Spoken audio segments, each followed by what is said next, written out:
आ जाएगी कि नस्ली तासुब ख़त्म कौन करता है? लिबरलिज़म करता है। लिबरलिज़म ने नस्ली तासुब को ख़त्म किया। ये एक इंटरप्रिटेशन है हिस्ट्री की। और जब आप अमरीकी माशरे के ऊपर इसका इतलाक़ करेंगे तो बताएंगे उसी डेमोक्रेसी, उसी लिबरलिज़म के ज़रिए क्या हुआ, एक वक्त आया कि अमरीका की वो कौम जो कि ग़ुलाम समझी गई और उसको परसिक्यूट, उसका बंदा प्रेसिडेंट ऑफ यूनाइटेड स्टेट्स बन गया। तो लोग कहेंगे हाँ ये सही है, बिल्कुल ठीक है, सही है ये।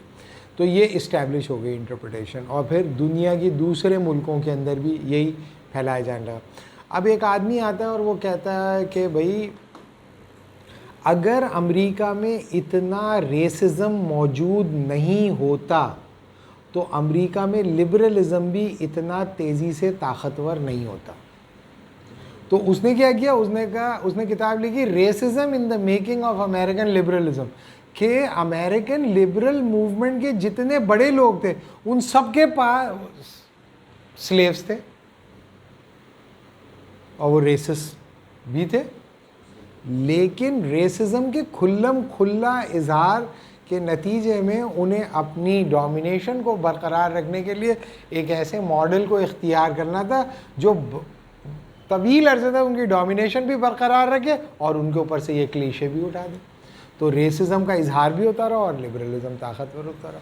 तो लिबरलिज़म अगर इतनी तेज़ी से तरक्की नहीं करता अगर अमेरिका में इतनी तेज़ी से रेसिज्म अपना इतना बदतरीन इजहार नहीं करता। तो उसने री इंटरप्रेट कर दिया, उसने थियरी को कंटेस्ट कर दिया। तो इसे हम कहते हैं री इंटरप्रिटेशन।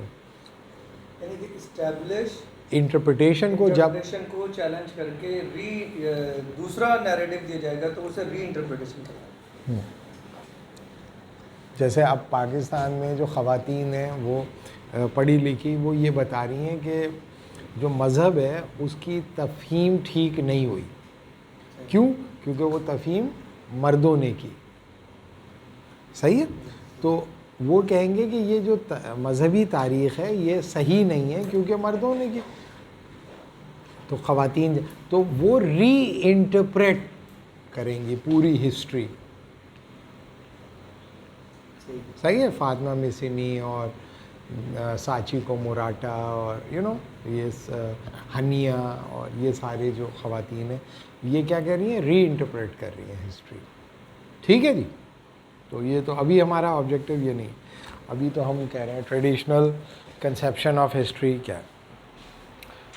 देखें, पहली चीज़ हमें ये पता होनी चाहिए कि तारीख़ जो होती है वो हम पहले सेशन के अंदर ये डिस्कस कर चुके कि तारीख़ बुनियादी तौर पर माजी नहीं है।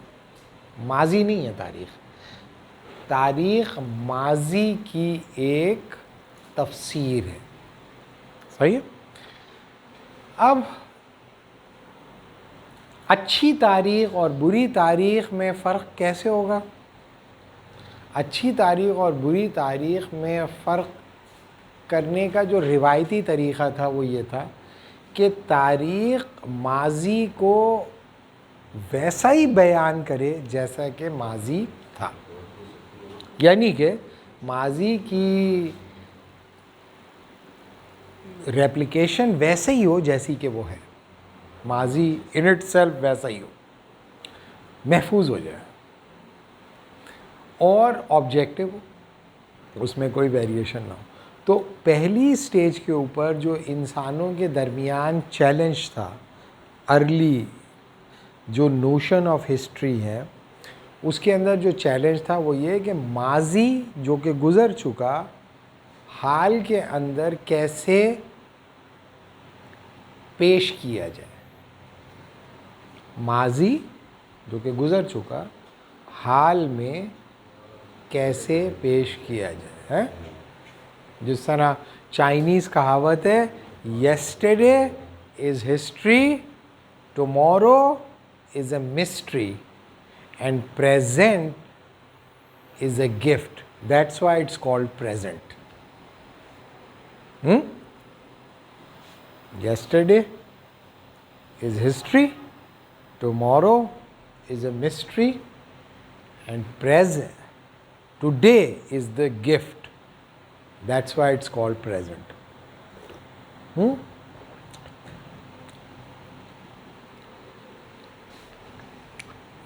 ये समझ में आ गई बात?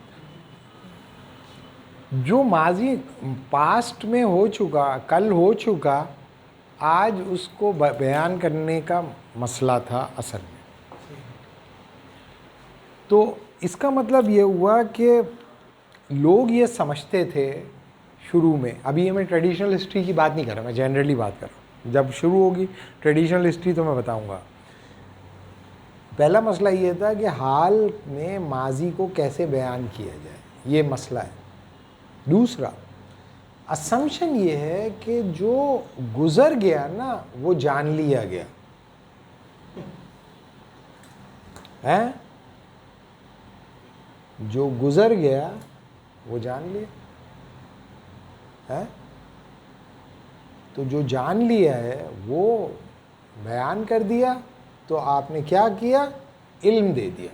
तो पहला जो इशू था वो था पास्ट का, और दूसरा जो था वो नॉलेज का। और असम्पशन क्या है, जो गुजार लेता है वो जान लेता है। सही है ये बात है? सही है गलत है? ये सच है या झूठ? जो जान लेता है, जो नहीं, जो गुजार लेता है वो जान लेता है। जिसने गुजार लिया वो जान गया, जिसने नहीं गुजारा वो नहीं जान सका। जिसने नहीं गुजारा वो नहीं जान सका है। जैसे आपने बड़ा मशहूर जुमला होगा, बेटा जब तुम्हारी औलाद होगी ना फिर पता चल जाएगा। बेटा जब तुम्हारी औलाद होगी तो तुम्हें पता चल जाएगा। है, सुना ही है जुमला आप लोगों ने? इसके पीछे असम्पशन क्या है? असम्पशन यह क्या है कि पास्ट जानने का तरीका और एक्सपीरियंस डायरेक्टली रिलेटेड है पास्ट से। एक्सपीरियंस का मतलब ही होता है पास्ट। समझ में आ गई बात? एक्सपीरियंस का मतलब है पास्ट। तो आप लोगों को का जो तजर्बा है वो दो चीज़ें दे रहा है आपको, इल्म और माजी। हर नया तजर्बा हर नए लम्हे में माजी बनता जाता है, और हर नया तजर्बा अवेयरनेस भी देता जाता है। सही है ना? वो आपने पता नहीं लॉयन किंग देखी है, नहीं तो वो जो सिम्बा होता है, सिम्बा जो है वो जंगलों में भाग जाता है अपने गिल्ट में कि मैंने अपने बाप को मार दिया। तो फिर वो आता है उसके पास बबून, उसको बताने के लिए कि तुम तो बादशाह हो और तुम्हारा हक है कि तुम हुकूमत करो। तो वो नहीं मान रहा होता। वो कहता है कि भाई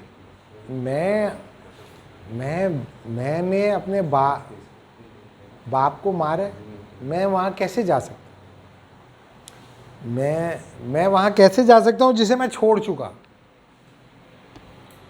तो वो क्या करता है, उसको कन्विंस कर रहा होता है कि उसे जाना चाहिए। वो कहता है कि जो कुछ हो चुका मैं अब उसको नहीं दोहरा सकता। तो वो क्या करता है, एकदम से उसके सर पे डंडा मारता है, डंडा मारता है। तो वो कहता है ये तुमने डंडा क्यों मारा? तो कहता है अगर मैंने डंडा मारा सो व्हाट, वो माजी हो गया। अब वो माजी हो गया। तुम यही तो कह रहे हो कि जो माजी हो गया वो भूल जाने के लिए होता है। ये तुम कह रहे हो, इसलिए मैं डंडा मैंने जो मारा था वो तो अब माजी का पार्ट हो गया ना, अब तुम मेरे से क्यों पूछ रहे हो भाई? तो वो उससे सोच में पड़ जाता है सिम्बा। फिर थोड़ी देर बाद वो बात करते हैं, फिर डंडा मारता है वो उसको, तो ये झुक जाता है और डंडे से बच जाता है। वो कहता है इसलिए माजी इंपॉर्टेंट होता है। दूसरी बार वो पहली बार डंडा पड़ चुका था, दूसरी बार उसने अपने आप को बचा लिया। बोलने इस माजी भूलने के लिए नहीं होता, माजी याद रखने के लिए होता है। लेकिन जो माजी में गुजर गया वो तो गुजर गया, डंडा मार भी दिया अगर मैंने तो गुजर गया ना। अब क्या क्यों पूछ रहे हो? अब माजी गुजर गया, अब तुम क्यों पूछ रहे हो? लेकिन दूसरी बार जब डंडा मारा तो उसने अपने आप को बचा लिया। इसका मतलब ये है कि हर नया तजर्बा माजी का पार्ट तो होता है, लेकिन वो आपको नॉलेज भी देता है। इसलिए इंसानों के लिए तजर्बे को महफूज करना तारीख़ी है। तजर्बे को महफूज करने का दूसरा नाम है तारीख़। अब इसमें कैच है, एक एपिस्टेमिक कैच है। एपिस्टेमिक कैच ये है कि तजर्बा फ्लो होता है।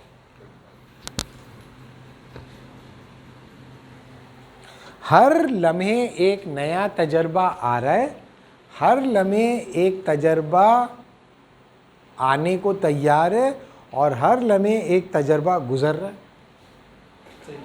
तो अगर मुस्तकिल और मुसलसिल तजर्बा फ्लो के अंदर है, फ़र्द की सतह पर भी, कम्युनिटी की सतह पर भी, तहजीब की सतह पर भी, तो हम कब कहेंगे कि तजर्बा हो गया तजर्बा? जैसे पाकिस्तान बनाने का तजर्बा हो गया, ख़त्म। जी मुझे शादी का तजर्बा हो गया, मुझे तलाक़ का तजर्बा हो गया। तजर्बा कब शुरू हुआ था और ख़त्म कब हुआ, ये तो कोई बता ही नहीं था। तो फ्लो है। ये बहुत सीरियस प्रॉब्लम है। जो लोग बहुत एक्सपीरियंस को हर चीज़ में घुसाते हैं और हर चीज़ में बड़ी बड़ी बातें करते हैं, उसमें मसला ये होता है कि तजर्बा तो फ़्लो है। आपको क्या पहुंचता है कि आप कहें तजर्बा मुकम्मल हो गया, जी मुझे तजर्बा हासिल हो गया, मुझे औरत का तजर्बा हो गया, मुझे मर्द का तजर्बा हो गया, मुझे अच्छे इदारे का तजर्बा हो गया, मुझे तलाक़ का तजर्बा हो गया, शादी का तजर्बा हो गया, बच्चे का तजर्बा हो गया। हो गया से क्या मुराद है? सही है। दूसरा मसला ये है कि हर तजर्बे के बाद जो दूसरा तजर्बा होता है वो नया होता है। तो तुम्हारे पास इस बात की क्या दलील कि वो जो तजर्बा तुम्हें हुआ था वही तजर्बा दोबारा होगा? वो भी नहीं हो सकता। तो इसका मतलब ये हुआ कि तजर्बे को महफूज करने का जो सवाल है उसकी एक इल्मी एपिस्टेमिक क्राइसिस है। उसके पीछे एक एपिस्टेमिक क्राइसिस है कि कब हम ये कहें कि ये तजर्बा हो गया, चलें जी लिख लें महफूज हो गया तजर्बा हो गया ना, चलो अब दूसरी जनरेशन को बताना इससे ये होता है, बाद में पता चला वो होता ही नहीं।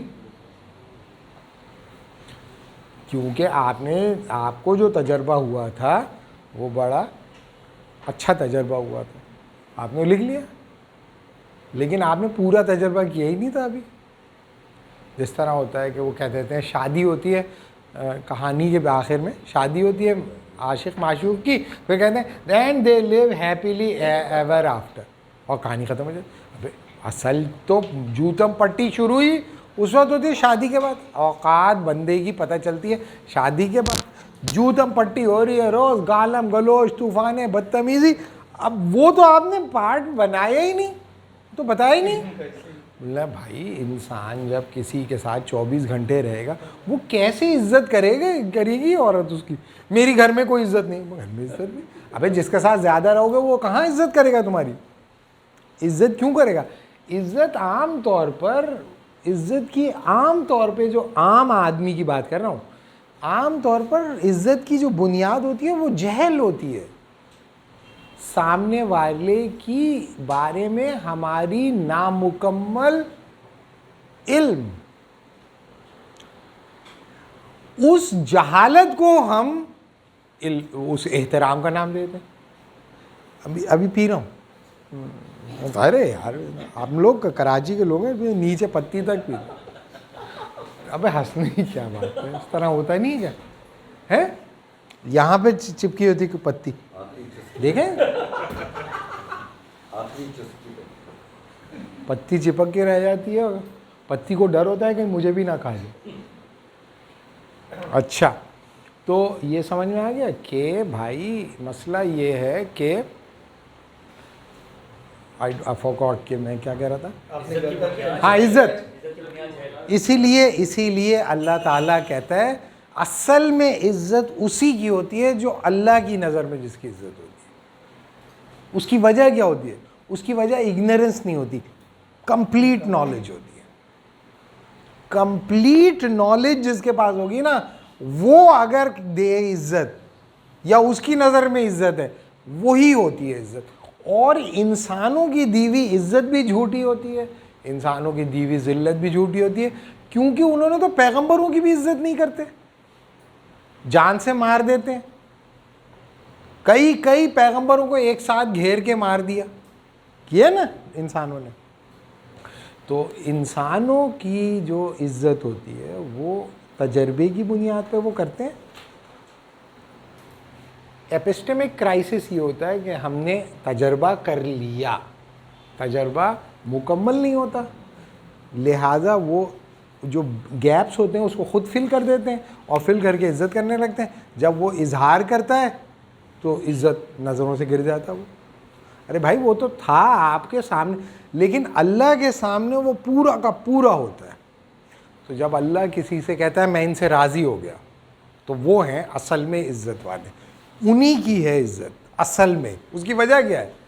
आपको जितने भी उनमें बुराइयां नज़र आ रही हो, आप कुछ भी बकवासबाजी करते रहो, गॉड नोज टोटैलिटी, ओमनीसेंट है वो। अगर वो किसी से राज़ी है तो इसका मतलब है असल में नॉलेज के साथ जो कह रहा है वही है असल में नॉलेजेबल और रिस्पेक्ट वाला। तो मैं ऐसे ही बता रहा था कि जो ये बात है कि तजर्बा पूरा नहीं हो गया, आधा हो गया, और लोग बता देते हैं। लिहाजा अब आते हैं, इसको थोड़ा एकेडमिक करते हैं। एकेडमिक ये कि ग्रीक्स और रोमन्स के पास जो हिस्ट्री थी, इसको लेकर डिस्प्यूट था कि हिस्ट्री क्या नॉलेज है भी कि नहीं। उसकी वजह क्या है कि नॉलेज के लिए ज़रूरी ये है, नॉलेज के लिए ज़रूरी ये है कि जिस चीज़ की नॉलेज हासिल की जा रही है वो मुस्तकिल हो, ऑब्जेक्ट। यानी कि मैं इसकी नॉलेज हासिल करना चाहता हूँ, तो मुझे ये यकीन होना चाहिए कि ये कम से कम वैसा तो रहेगा ना, हमेशा ऐसा ही रहेगा, तो मैं इसको जान लूँगा। लेकिन अगर ये मुस्तकिल चेंज हो रहा है, यही चेंज हो रहा है, ये कप ही चेंज हो रहा है, बल्कि नाम भी इसका चेंज हो रहा है, कभी कप हो रहा है, लोटा हो जाता है, कभी टूटी हो जाता है, कभी कुछ कभी कुछ कभी कुछ कभी कुछ, मुस्तकिल चेंज हुए जा रहा है, तो मैं जानूंगा किस चीज़ को?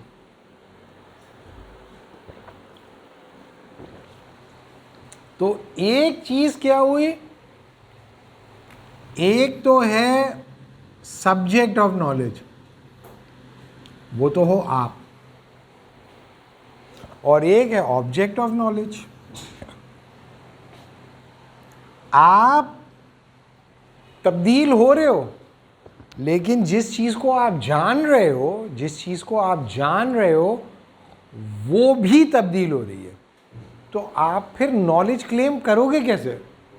जैसे हमारे उस्ताद थे बाबर साहब, तो बाबर साहब बड़े रिफ्लेक्टिव गुफ्तगू करते थे, और उनमें ये सलाहियत थी कि वो किताबी बात नहीं, डायरेक्ट जो हाजिर और मौजूद इशू है ना उसको फिलोसोफाइज कर लेते थे फौरी तौर पर। ये उनका कमाल था। हमारे एक दोस्त थे जो हमारी क्लास फेलो थे, तो हम लोग सब चाय पीने गए, तो वो लड़का जो था ना वो बड़ा खूबसूरत था और उसको फैशन करने का भी शौक़ था, तो वो अपने बालों के हेयर कटिंग चेंज करता रहता था और दाढ़ी के स्टाइल चेंज करता था, और हर क्लास में उसकी दाढ़ी का शेप अलग होता, बालों का शेप खुद ही करता था वो। तो एक दिन सर से कहने लगा कि सर मैं कैसा लग रहा हूँ आप?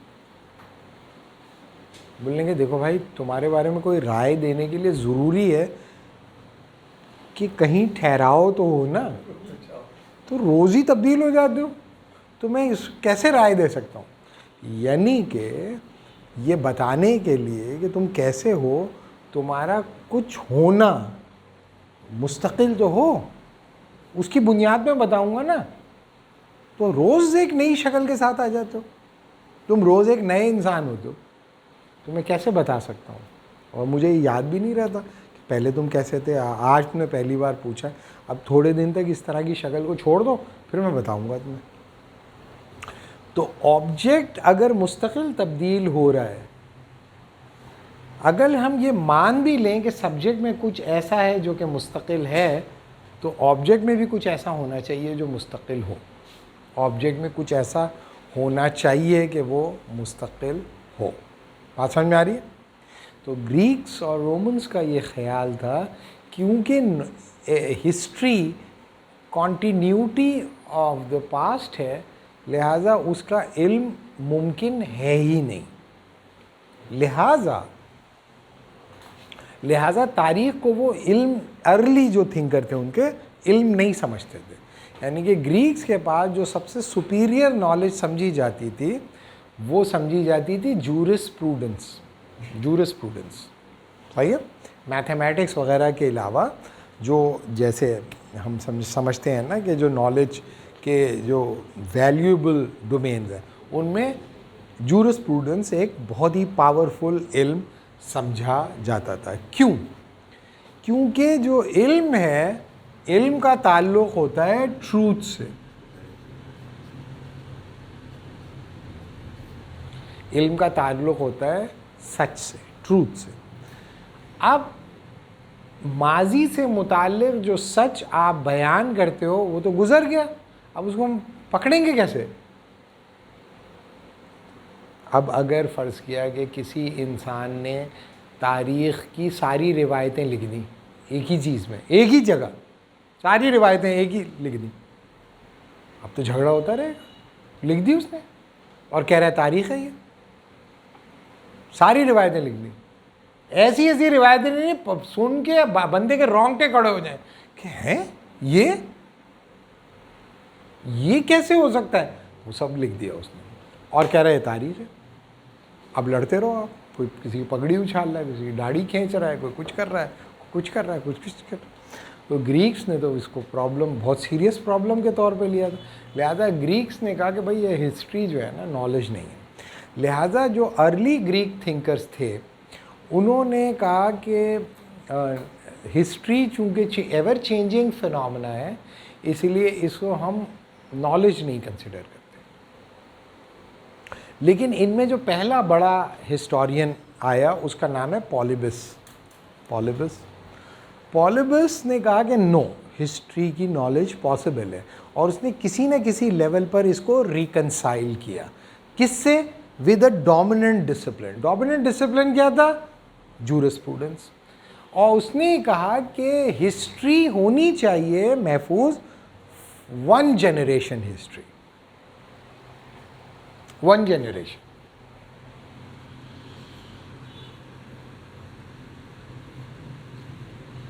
वन जनरेशन हिस्ट्री का मतलब यह है कि जो भी तारीख़ होगी वो दावा होना चाहिए जो उस दौर के ज़िंदा इंसानों ने तजर्बा किया हो। माजी तो है लेकिन तजर्बा किया हो।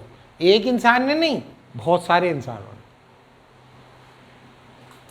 बहुत सारे इंसान, जब एक ही जनरेशन के बहुत सारे इंसान तजर्बा करेंगे माजी से जुड़कर, तो उस तजर्बे को सच मानने के लिए हम एक कसौटी पे परखेंगे, और उस कसौटी को प्रैक्टिस किया जाता था जूरिस्प्रूडेंस पे, जिसे हम कहते थे cross examination of evidence.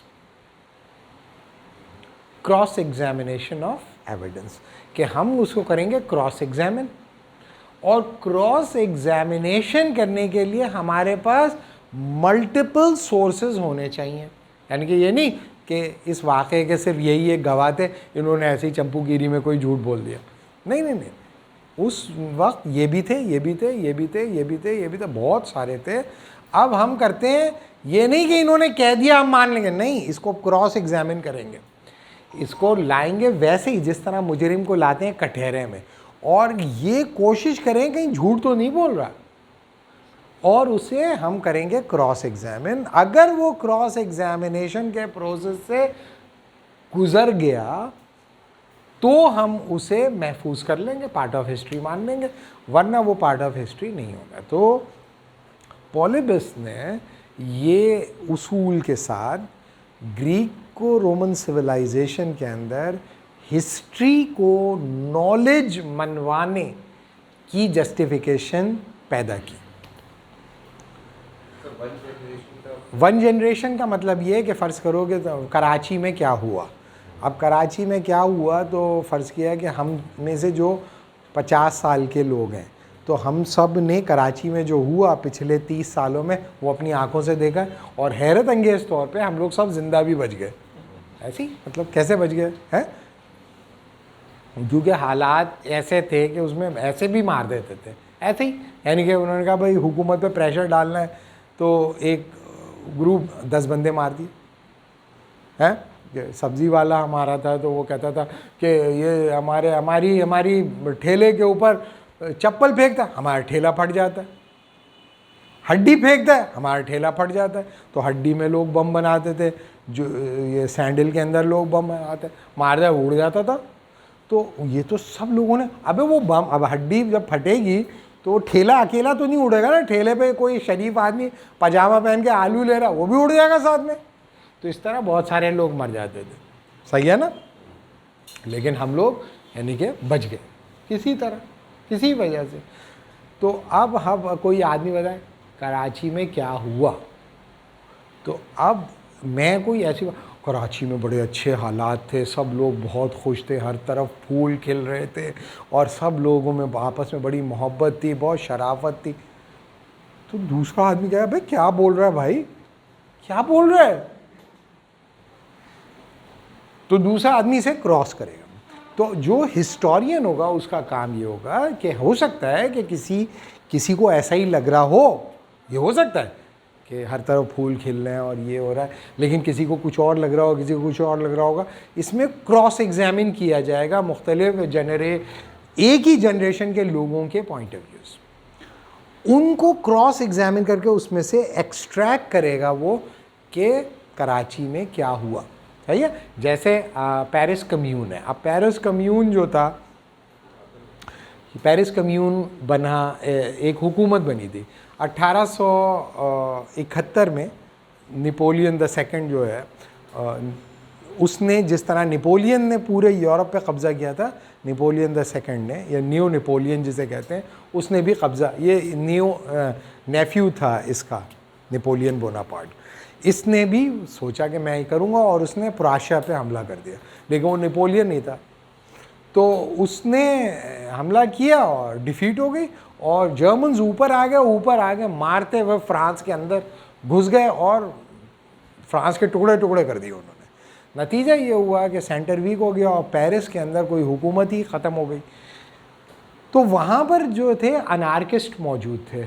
Anarchist जो थे वो, उन्होंने क्या किया, हुकूमत पे कब्ज़ा कर लिया, और उन्होंने एक हुकूमत बनाई जिसका नाम उन्होंने रखा पेरिस कम्यून। पेरिस कम्यून, इस हुकूमत के खदो खाल की जो नुमायाँ खुसूसियात है, मार्क्स ने उसको लिखा है पेरिस कम्यून के अंदर। मार्क्स का एक वर्क है पेरिस कम्यून, उसके अंदर मार्क्स ने उसको बहुत अच्छा बताया कि बड़े शरीफ लोग थे, एक निज़ाम था, फिर उसमें यह था कि सबकी तनख्वाहें एक जैसी थीं, और जज की भी वही तनख्वाह थी और टीचर की भी वही तनख्वाह थी, और जो इस तरह के काम है जो लोग नहीं करना चाहते, मिसाल के तौर पे झाड़ू नहीं मारना चाहता कोई, तो वो सब लोग करते थे इस तरह का। तो अगर वो लगेगा तो सब लोग कहेंगे भाई हम लोग भी बना देंगे पेरिस कम्यून, तो उसने बना दिया, लिख दिया। अब मार्क्स का एक रिश्तेदार है, मार्क्स का अपना ही, उसने एक काम लिखा, what Paris commune was not, और उसने कहा कि अबे भाई इसको बेवकूफ़ को कुछ नहीं पता, ये तो वहाँ था ही नहीं, मैं तो वहाँ था, कुछ नहीं था वहाँ पर। वहाँ तो एक ही उसूल था, आ रे आम तोड़ जा रे जाम तोड़, जिसके दिल में जो आ रहा था वो कर रहा था। एक तूफान बदतमीजी लगी हुई थी, एक बदमाशी लगी हुई थी, ये ऐसा था ही नहीं। हाँ, एक अनारकी थी, एक तूफान बदतमीजी थी, और ये 6 महीने चला, ख़त्म हो गया। जाहिर है कि वो बिल्कुल बेवकूफ़ी थी, इसलिए वो ख़त्म हो गया। तो मार्क्स से जब लोगों ने कहा, तो मार्क्स ने ये कहा कि अगर वो पेरिस कम्यून वैसा नहीं भी था तो हम पेरिस कम्यून को वैसा बना देंगे जैसा हम उसे बना देना चाहते हैं। तो ये स्ट्रेंथ होती है हिस्ट्री की, कि आप किसी तारीख़ी वाक़े को खोद के निकालते हो और उसको एक नैरेटिव के थ्रू स्टैब्लिश करते हो, जैसे ऐसे हुआ नहीं, नैरेटिव से आपने कंस्ट्रक्ट कर दिया। और सब लोग वो, अरे यार क्या बात है यार, क्या वो उसके जज की भी उतनी, अरे वाह भाई चलो हम लोग कर देते हैं, कर दो ज़रा जज की तनख्वाह। कोई जज बनेगा ही नहीं। क्यों बनेगा जज जब आसान काम करने के भी उतने ही पैसे और मुश्किल काम करने के भी उतने ही पैसे, तो क्यों बनेगा जज? नहीं, बनना तो चाहिए, बनना तो चाहिए। तो चाहत से होता है क्या दुनिया में, या मफाद से होता है? चीज़ें चाहत से होती हैं, मफाद से होती हैं? तो कुछ लोगों ने कहा भाई चीज़ें चाहत से नहीं, मफाद से होती हैं। मफाद की बुनियाद पे हम सिस्टम खड़े करेंगे, देखो कैसे चलेंगे। तो यूरोप ने मफाद की बुनियाद पे सिस्टम खड़ा करके उड़ा दिया सबको। तो बताने का मतलब ये भाई कि लोगों को क्रॉस एग्जामिन कर कर हम ये एक्सप्लेन कर सकते हैं कि ये माजी के बारे में जो दावा है सच्चा है कि सच्चा नहीं। जब एक जनरेशन महफूज हो जाएगी तो जो नेक्स्ट पीरियड होगा उसको भी हम क्रॉस एग्जामिन करेंगे, फिर वो भी क्रॉस एग्जामिन्ड होगा, इसलिए वो भी लेजिटिमेट हिस्ट्री होगी। तो इस तरह लेजिटिमेट हिस्ट्री कंस्ट्रक्ट होगी। लेजिटिमेट हिस्ट्री कैसे कंस्ट्रक्ट होगी? By mechanism of cross examination of the past event narrated by the agent, historical agents. दूसरी जनरेशन किसको क्रॉस? अबे एक बार अदालत किसी को मुजरिम करार दे के सज़ा दे दे तो उसको तो लटक गया ना, वो तो गया काम से। अब नए मुजरिम की बात होगी। उस मुजरिम नहीं, उसको निकालो।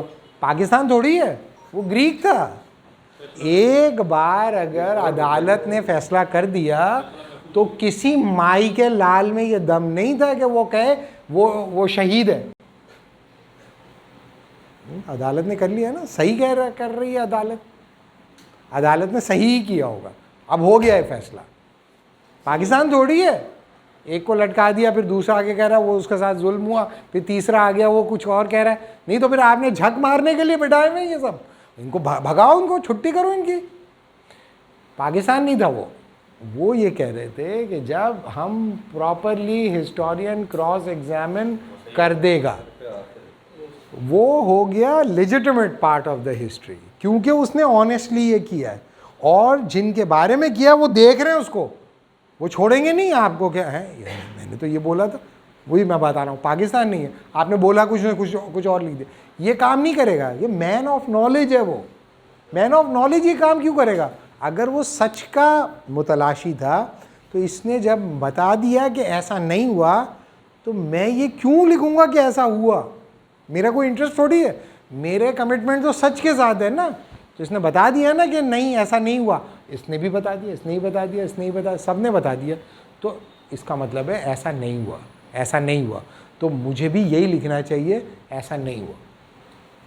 और उनका तो ग्राउंड ही यही था ना कि ये प्रेजेंट जनरेशन इस पे कॉमन है। हाँ, तो अगली जनरेशन पे क्रॉस एग्जामिन फर्क ही नहीं पड़ता। अगली जनरेशन क्रॉस एग्जामिन करेगी नहीं उसको, क्योंकि वो कर ही नहीं सकती। लेकिन अगर नेक्स्ट जनरेशन का गुड और बैड के बारे में कोई जो सब कुछ चेंज हो जाता है, तो फिर मतलब फिर चेंज कैसे होगा? तो सवाल तो फिर ये बनेगा, चेंज हो ही नहीं सकता क्या चीज़? वो तो आप गुड और बैड के बारे में कोई उनका तसव्वुर है वो तब्दील हो गया, या फिर मतलब सवाल तो ये वो तब्दील हो ही नहीं सकता जब वो पीछे वाले की जो भी नकल हुआ है उसको सही समझते हैं, तो फिर नहीं, पीछे जो लोगों ने, ग्रीक्स का क्या मसला था? ग्रीक्स का मसला ऑपरेशनल नहीं है, ऑपरेशनल नहीं है कि काम कैसे चलेगा। ग्रीक्स का मसला है एपिस्टेमोलॉजिकल, क्या मैं उसे माजी को इल्म समझूंगा कि नहीं। फ़र्ज़ किया कि एक आदमी है, उसका बाप अपने, एक बच्चा है, उसका बाप अपनी उसकी माँ की पिटाई करता है। वो बच्चा देख रहा है ना, रोज़ देख रहा है, छोटा है, वो देख रहा है मेरा बाप मेरी माँ को मार रहा है। अब उससे कोई कहे नहीं हमारे माशरे में औरतों पे तशद्दुद नहीं होता, मानेगा वो बात? वो कहेगा अबे क्या बकवास कर रहा है, रोज़ाना मेरी माँ की पिटाई कुट लग रही होती है, मेरी माँ की भी लग रही होती है, मेरी चाची की भी लग रही होती है, मेरी ताई की भी लग रही होती है, मेरी दादी की भी लगती होगी। वो बहुत ख़त्म हो गई थी, बिल्कुल उनके अंजा पंजा ढीले हो गए थे हमारे दादा के, इसीलिए उनके वो बेड पे चले गए थे। जवानी में वो भी मारते होंगे जब सभी मार रहे हैं, तो वो मानेगा ये बात? वो कहेगा अबे झूठ बोल रहा है, पिटाई होती है। अब उससे कहें कि भाई तारीख़ में लिखना है कि इस माशरे में औरतों की पिटाई करते थे उनके शौहर, ये फैक्ट है। क्रॉस एग्जामिन किया, इनसे कहा हाँ भाई पिटाई होती है, जी पिटाई होती है, जी पिटाई होती है, जी पिटाई होती है। अब आप कह रहे हो कि मैं कैसे बताऊं कि मेरे अब्बा कहे नहीं पिटाई नहीं होती। बोले ठीक है तुम्हारे घर में नहीं होती होगी, किसी और के घर में, तो उनका ज़मीर ने हाँ दूसरों के घर में होती है, लेकिन हमारे ख़ानदान में किसी की नहीं हुई, हालांकि पूरे ख़ानदान में होती।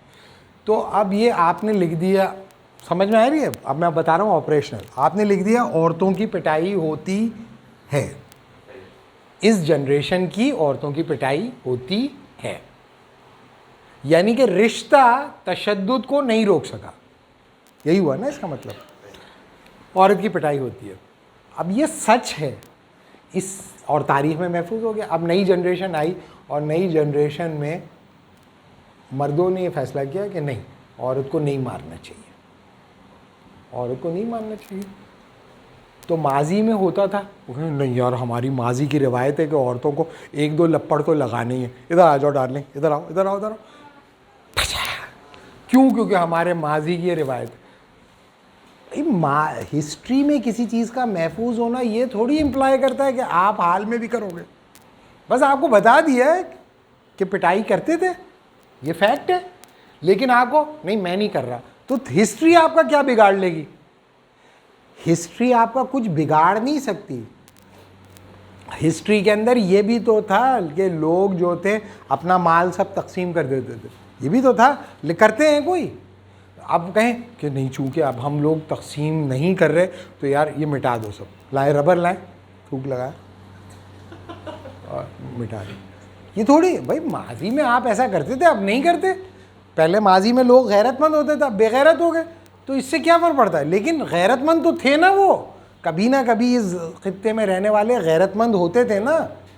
अब अगर नहीं रहे तो इससे ये कहाँ से इम्प्लाई हो गया कि नहीं वो सब भी बेगैरत थे हमारी तरह? ये थोड़ी होगा।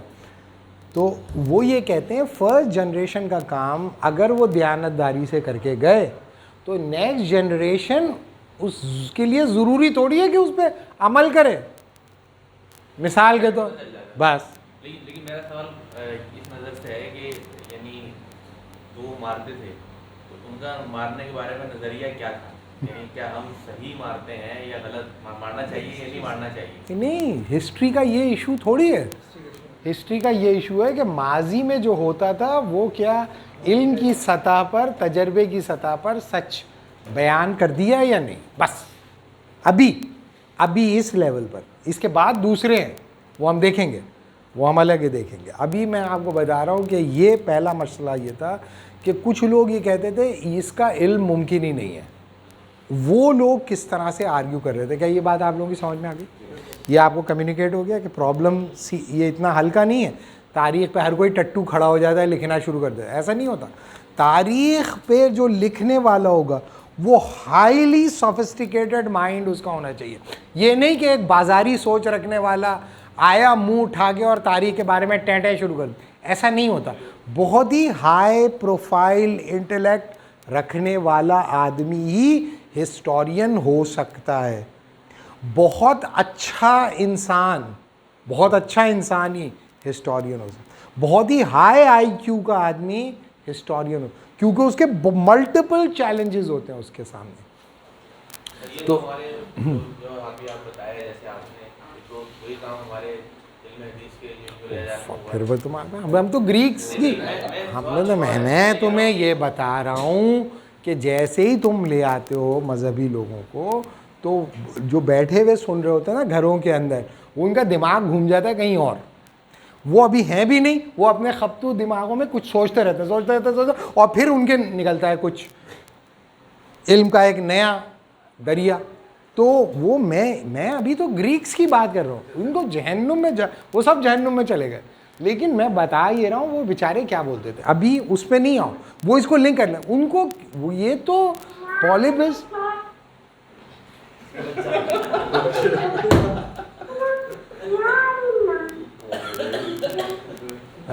देखो, जो ग्रीक्स हैं वो लोग बिफोर क्राइस्ट, मैं बता रहा हूँ, हजरत ईसा भी नहीं आए थे, बिफोर क्राइस्ट। अभी नहीं, ट्रेडिशनल कंसेप्शन ऑफ हिस्ट्री में जाने के लिए आपको कंसेप्चुअली इक्विप कर रहा हूँ। ओके, अच्छा सर, आपने ग्रीक्स का बताया, जो जैसे चाइनीज है या इंडियंस हैं, इनके भी कोई थे कॉन्सेप्ट?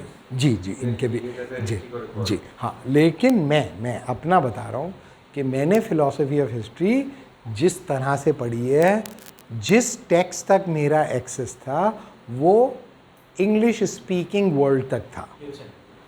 सही है? तो ये मैं यूरोसेंट्रिक बता रहा हूँ आपको। अगर यूरोसेंट्रिक, चाइनीज़ हमें नहीं आती, पर्शियन हमें नहीं आती, इंडियन हमें नहीं आती, तो हमें नहीं पता उनके बारे में। लेकिन बाज़ ऐसे कंसेप्चुअल इश्यूज़ हैं जो हमें मदद देते हैं इन इश्यूज़ को एकेडमिकली अप्रोच करने के। तो ये जो मैं आपको बता कर चल रहा हूँ, बहुत सारे लोग हैं पॉलीबिस के बारे में बोलना शुरू कर देते हैं, ऐसा लगता है खुद बोल रहे हैं। ये गलत बात है, ये मेरे ख्यालात नहीं हैं, ये तो उस आदमी के ख्यालात हैं जिसने ग्रीक्स के सामने नामुमकिन इल्म को मुमकिन इल्म बनाने की तौजी पेश की। ये समझ में आ गई बात? हाँ, पहले तुम, फिर तुम। आपने अभी बताया, आपने एक चेक लगा दिया हिस्ट्री के इंटरप्रिटेशन पे कि if anyone is going to write history और इंटरप्रेट हिस्ट्री, उसके पास, हाँ ठीक, ये तो चेक हो गया था। उसके पास सोफिस्टिकेशन, उसका आईक्यू लेवल और उसकी understanding profile it should be better and bigger, ठीक, आम आदमी से। तो इसका मतलब ये है कि इस चेक के बाद हम ग्रीक रोमन पे अगर देखें तो उस पर हम फिर हिस्टोरियन को परखना शुरू करेंगे कि वो खुद क्या है। उसको परखने के लिए जो हमारे पास टूल्स हैं, फिर वो टूल्स फिर जज होंगे कि वो क्रॉस एग्जामिन के टूल्स मेरे ठीक भी हैं कि नहीं है। द पॉइंट इज, जब भी हिस्ट्री को देखा जाएगा तो इसका मतलब एक कॉमन मैन की हिस्ट्री पढ़ना आप मिस इंटरप्रेट करें, आप एक गलत नैरेटिव बाय कर रहे हैं। क्या ये सच होगा? नहीं, मैं कह रहा हूँ कि ये तो मुमकिन नहीं है कि मैं जाके दिखाऊं कि इनका किरदार क्या था, चले लाए इधर दिखाएं ये पॉलीबिस का किरदार। वो तो उसके काम से रिवील हो जाएगा। जो वो काम करेगा, जो वो लिखेगा, इल्म की दुनिया में छुपा थोड़ी रहेगा। एक से एक पढ़ा हुआ है दुनिया में आलिम, हर तहजीब के अंदर ज़हीन लोग पढ़े हुए, 1 मिनट में डिटेक्ट कर लेंगे कि ये क्या बकवास कर रहा है भाई, ये ऐसा थोड़ी होता है। तो जो आईक्यू होता है ना, जो जहानत होती है, वो तो अज़र मैंने शम्स होती है, चमकते हुए सूरज की। आपको बताना थोड़ी पड़ता है कि ये बहुत बड़ा आदमी है। मगर एक डिस्टॉर्टेड माइंड, हम जब आज से 10 साल 20 साल बाद या 50 साल बाद हमारे बच्चे आज के उस बंदे को पढ़ रहे होंगे जिसको हम कैसे क्या बातें कर रहे हैं, मतलब आम तौर पे जो कमज़ोर लोग होते हैं वो तारीख़ में ज़िंदा नहीं रह पाते,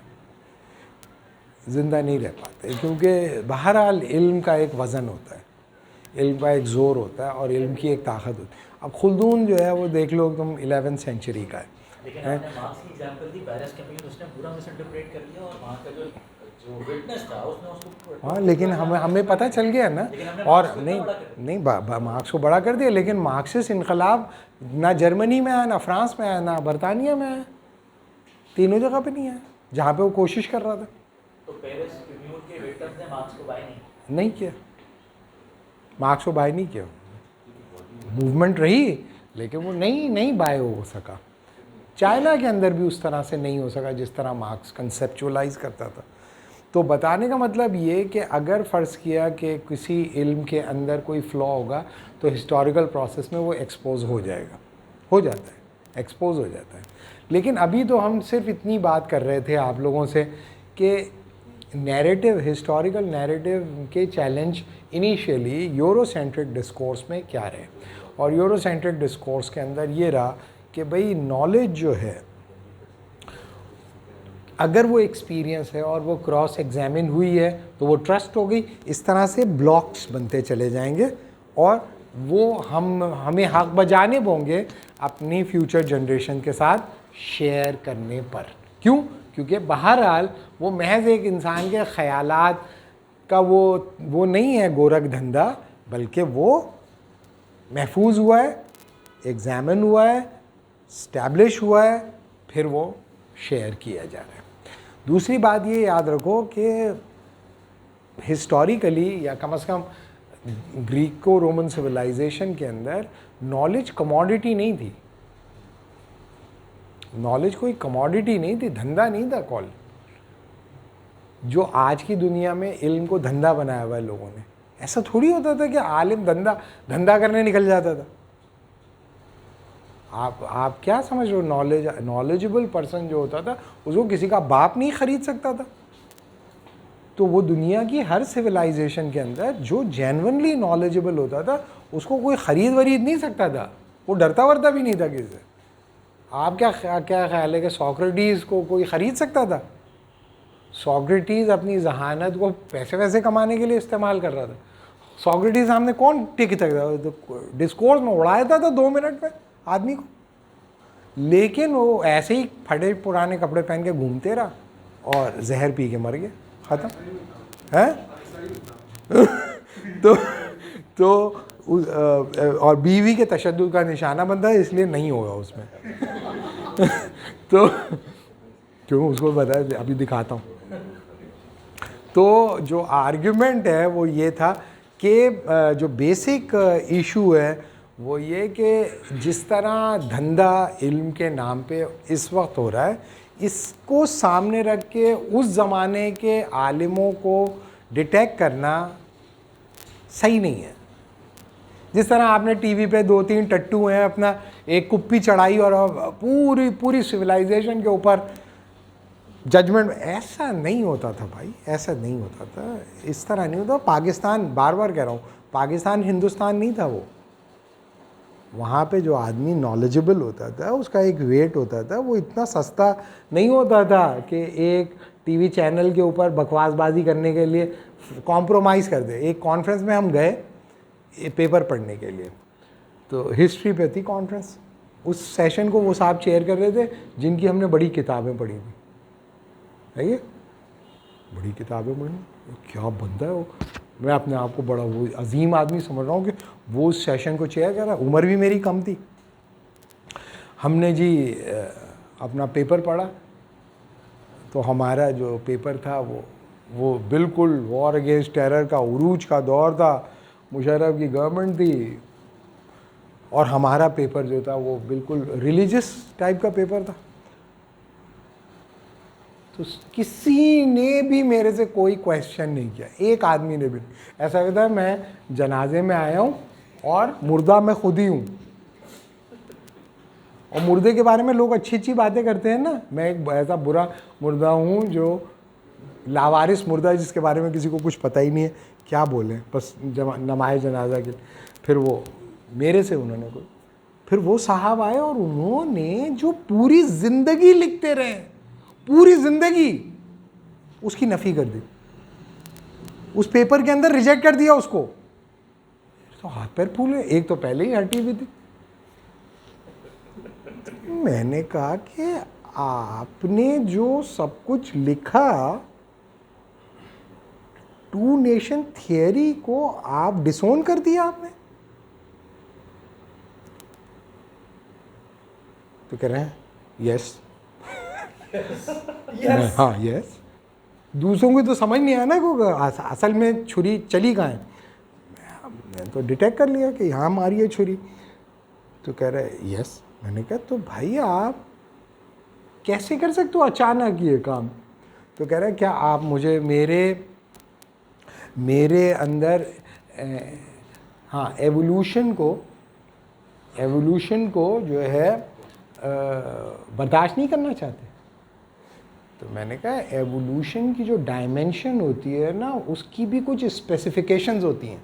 मिसाल के तौर पे अब आप इवॉल्व हो सकते हो, लेकिन आपका सर बन गया ना अब इससे आपका एक और सर तो नहीं बन सकता ना।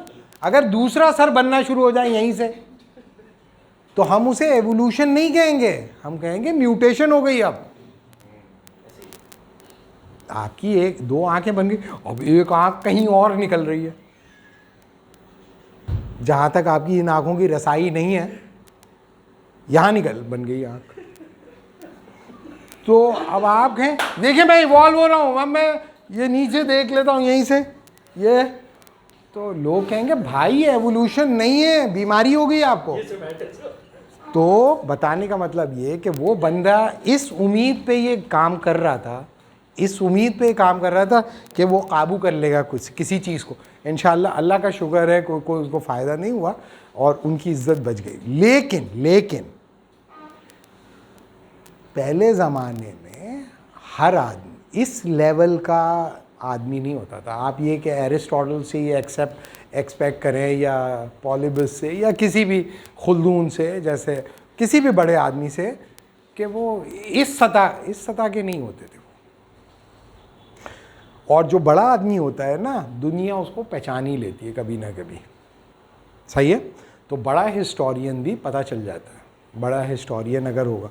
लेकिन अभी तो हम ये नहीं देख रहे कि हिस्टोरियन कैसा हो, हम तो ये बता रहे हैं क्या हिस्ट्री नॉलेज होती है कि नहीं होती। इसके बारे में एक चेन ऑफ आर्ग्यूमेंट आपसे शेयर की है। उसकी बुनियादी वजह यह है कि लोग समझते हैं कि बस मैं तारीख़ पे लिख देता हूँ, जिस तरह लोग लिख देते हैं तारीख़ पे, सफ़रनामा लिख देता हूँ, तारीख़ लिख देता हूँ, ये लिख देता हूँ। जिसको कुछ समझ में नहीं आया तारीख़ लिखने बैठ जाता। अगर भाई ऐसे थोड़ी, नानी जी का घर थोड़ी है, नानी जी का घर थोड़ी है, तुम कुछ भी बकवासबाजी कर दोगे, फ़लाँ की तारीख़, इसकी तारीख़, उसकी ऐसा नहीं होता।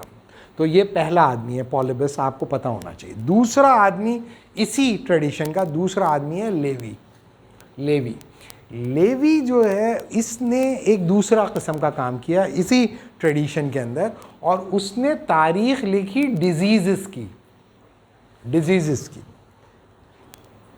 इसने ये किया कि कौन कौन सी डिजीज़ आई। अब जब उसने डिजीज़ की हिस्ट्री लिखी कि फ़लाँ ज़माने में इस किस्म की बीमारी आ गई, फिर ये बीमारी आ गई, फिर ये बीमारी आ गई, तो उसके नतीजे में डिजीज़ के बारे में जब वो लिख रहा था, तो डिज़ीज़ जब भी कोई आती है ना, तो उसका इम्पैक्ट होता है, उसका सोशल इम्पैक्ट होता है, उसका पॉलिटिकल इम्पैक्ट होता है, उसका इकोनॉमिक इम्पैक्ट होता है, उसका कल्चरल इम्पैक्ट होता है, उसका जो है वो सिविलाइजेशनल इम्पैक्ट भी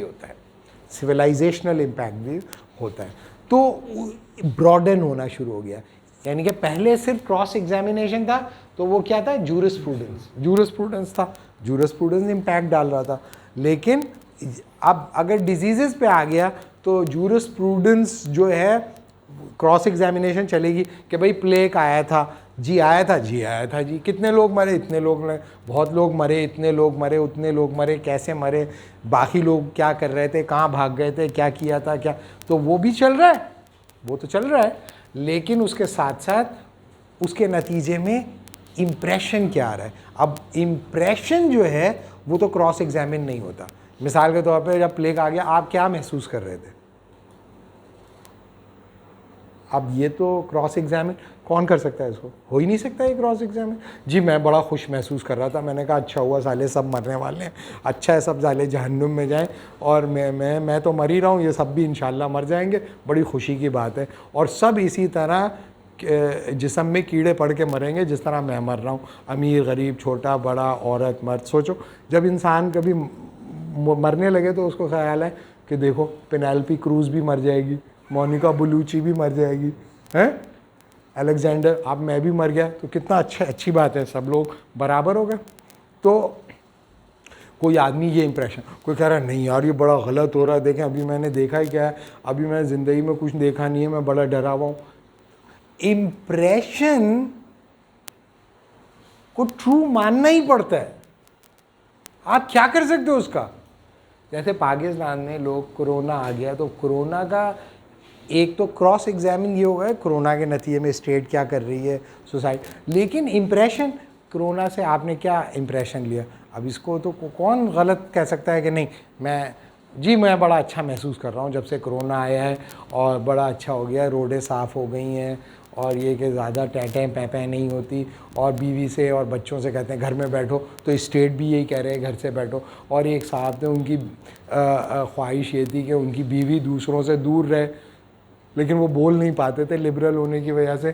तो अब स्टेट ने कहा सोशल डिस्टेंसिंग होगी, डार्लिंग ये आप 6 फीट पे रहेंगी और मैं भी, वो कहेंगे आप भी 6 फीट में रहो। तो इसके नतीजे में अच्छा हो गया, यानी कि मामला सही हो गए। तो मैं ऐसा महसूस कर रहा हूँ, दूसरा आदमी कहे नहीं भाई ये तो बड़ा गलत हो गया है। लिहाजा जब उसके इम्प्रेशंस को लिखना शुरू किया, सब्जेक्टिव एलिमेंट इंटीग्रेट करना शुरू किया, लेकिन इसका नतीजा ये निकला कि ये पता चल गया कि हिस्ट्री की डायमेंशन सिर्फ ट्रूथ अबाउट द हैपनिंग नहीं है, हैपनिंग ऑफ द इवेंट्स नहीं है, बल्कि हैपनिंग का इम्पैक्ट क्या है ह्यूमन कॉन्शियसनेस के ऊपर। So it's not just the concern of the history that what has happened, that how that happening has been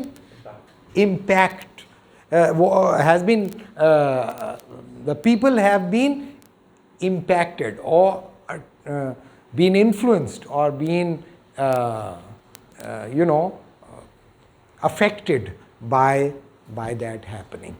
That was not initially the concern of the history. लेकिन जैसे ही इस चीज़ को आप लेके आए, तो वो जो क्रॉस एग्जामिनेशन का जो कंडीशनैलिटी थी वो ब्लर होनी शुरू हो गई।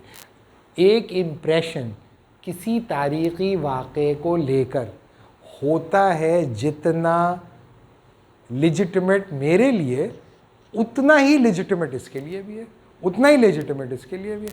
तो अब तुम देखोगे इंडियंस जो हैं वो पाकिस्तान के बारे में जो मूवीज़ बनाते हैं, पाकिस्तान इंडिया को लेके जो मूवीज़ बनाते हैं, उसमें आम तौर पर जो उसमें लोग होते हैं जो कैरेक्टर्स होते हैं वो कौन होते हैं? आप बताएं ज़रा, कौन होते हैं कैरेक्टर?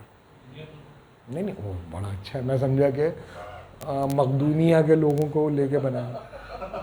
नहीं वो तो सही है, इंडियन तो होते हैं। इंडियन का कौन होता है?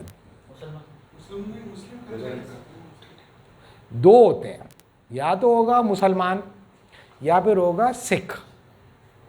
यही दो क्यों होते हैं? नहीं, क्योंकि जो कॉन्फ्लिक्ट जोन में जो आए वो यही दो आए। सिखों ने मुसलमानों को मारा, मुसलमानों ने सिखों को मारा, दोनों को पिटे। यानी कि दक्कन के ऊपर जो उन्होंने इन्वेड किया उसमें बहुत सारे जो सबसे आगे थे सिख थे, उन्होंने बहुत मारा मुसलमानों को। तो यहाँ से जो, तो अगर एक ताकतवर रियासत को ये बताना है कि एक छोटी रियासत ने हमारे लोगों पे जुल्म किया, तो किसको वो पेश करेगा?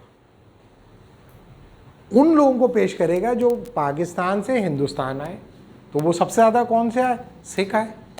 तो उनकी गोड ओ बाग, क्या है वो भाग, कौन सा बंदा था जो भागता रहता था इंडियन? हाँ, मलका, वो जो भी भाई था वो भगोड़ा कैसे बना? Thanks to Pakistan, thanks to मुस्लिम।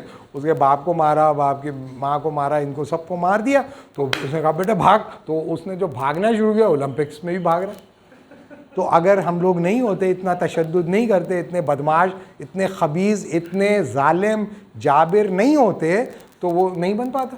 हो सकता है ऐसा हुआ ही ना हो, ये भी मुमकिन है ना, ऐसा हुआ ही ना हो। उनके अब्बा ने कहा होगा बेटे जाओ टॉफ़ी लेके आओ, भाग गए हो। अब वो भागने के बाद कहे कि अब्बा, बहुत सारे अब्बा कहने आए मुझे लेके जाओ, वो जो भाग गया है, ये भी हो सकता है ना, बताएगा क्या वो।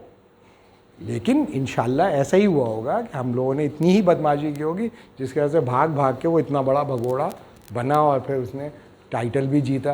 तो कुछ ना कुछ तो हमारी अचीवमेंट हुई ना, हमने कुछ तो अचीव किया इतने बड़े स्पोर्ट्समैन बनाने में, सही है।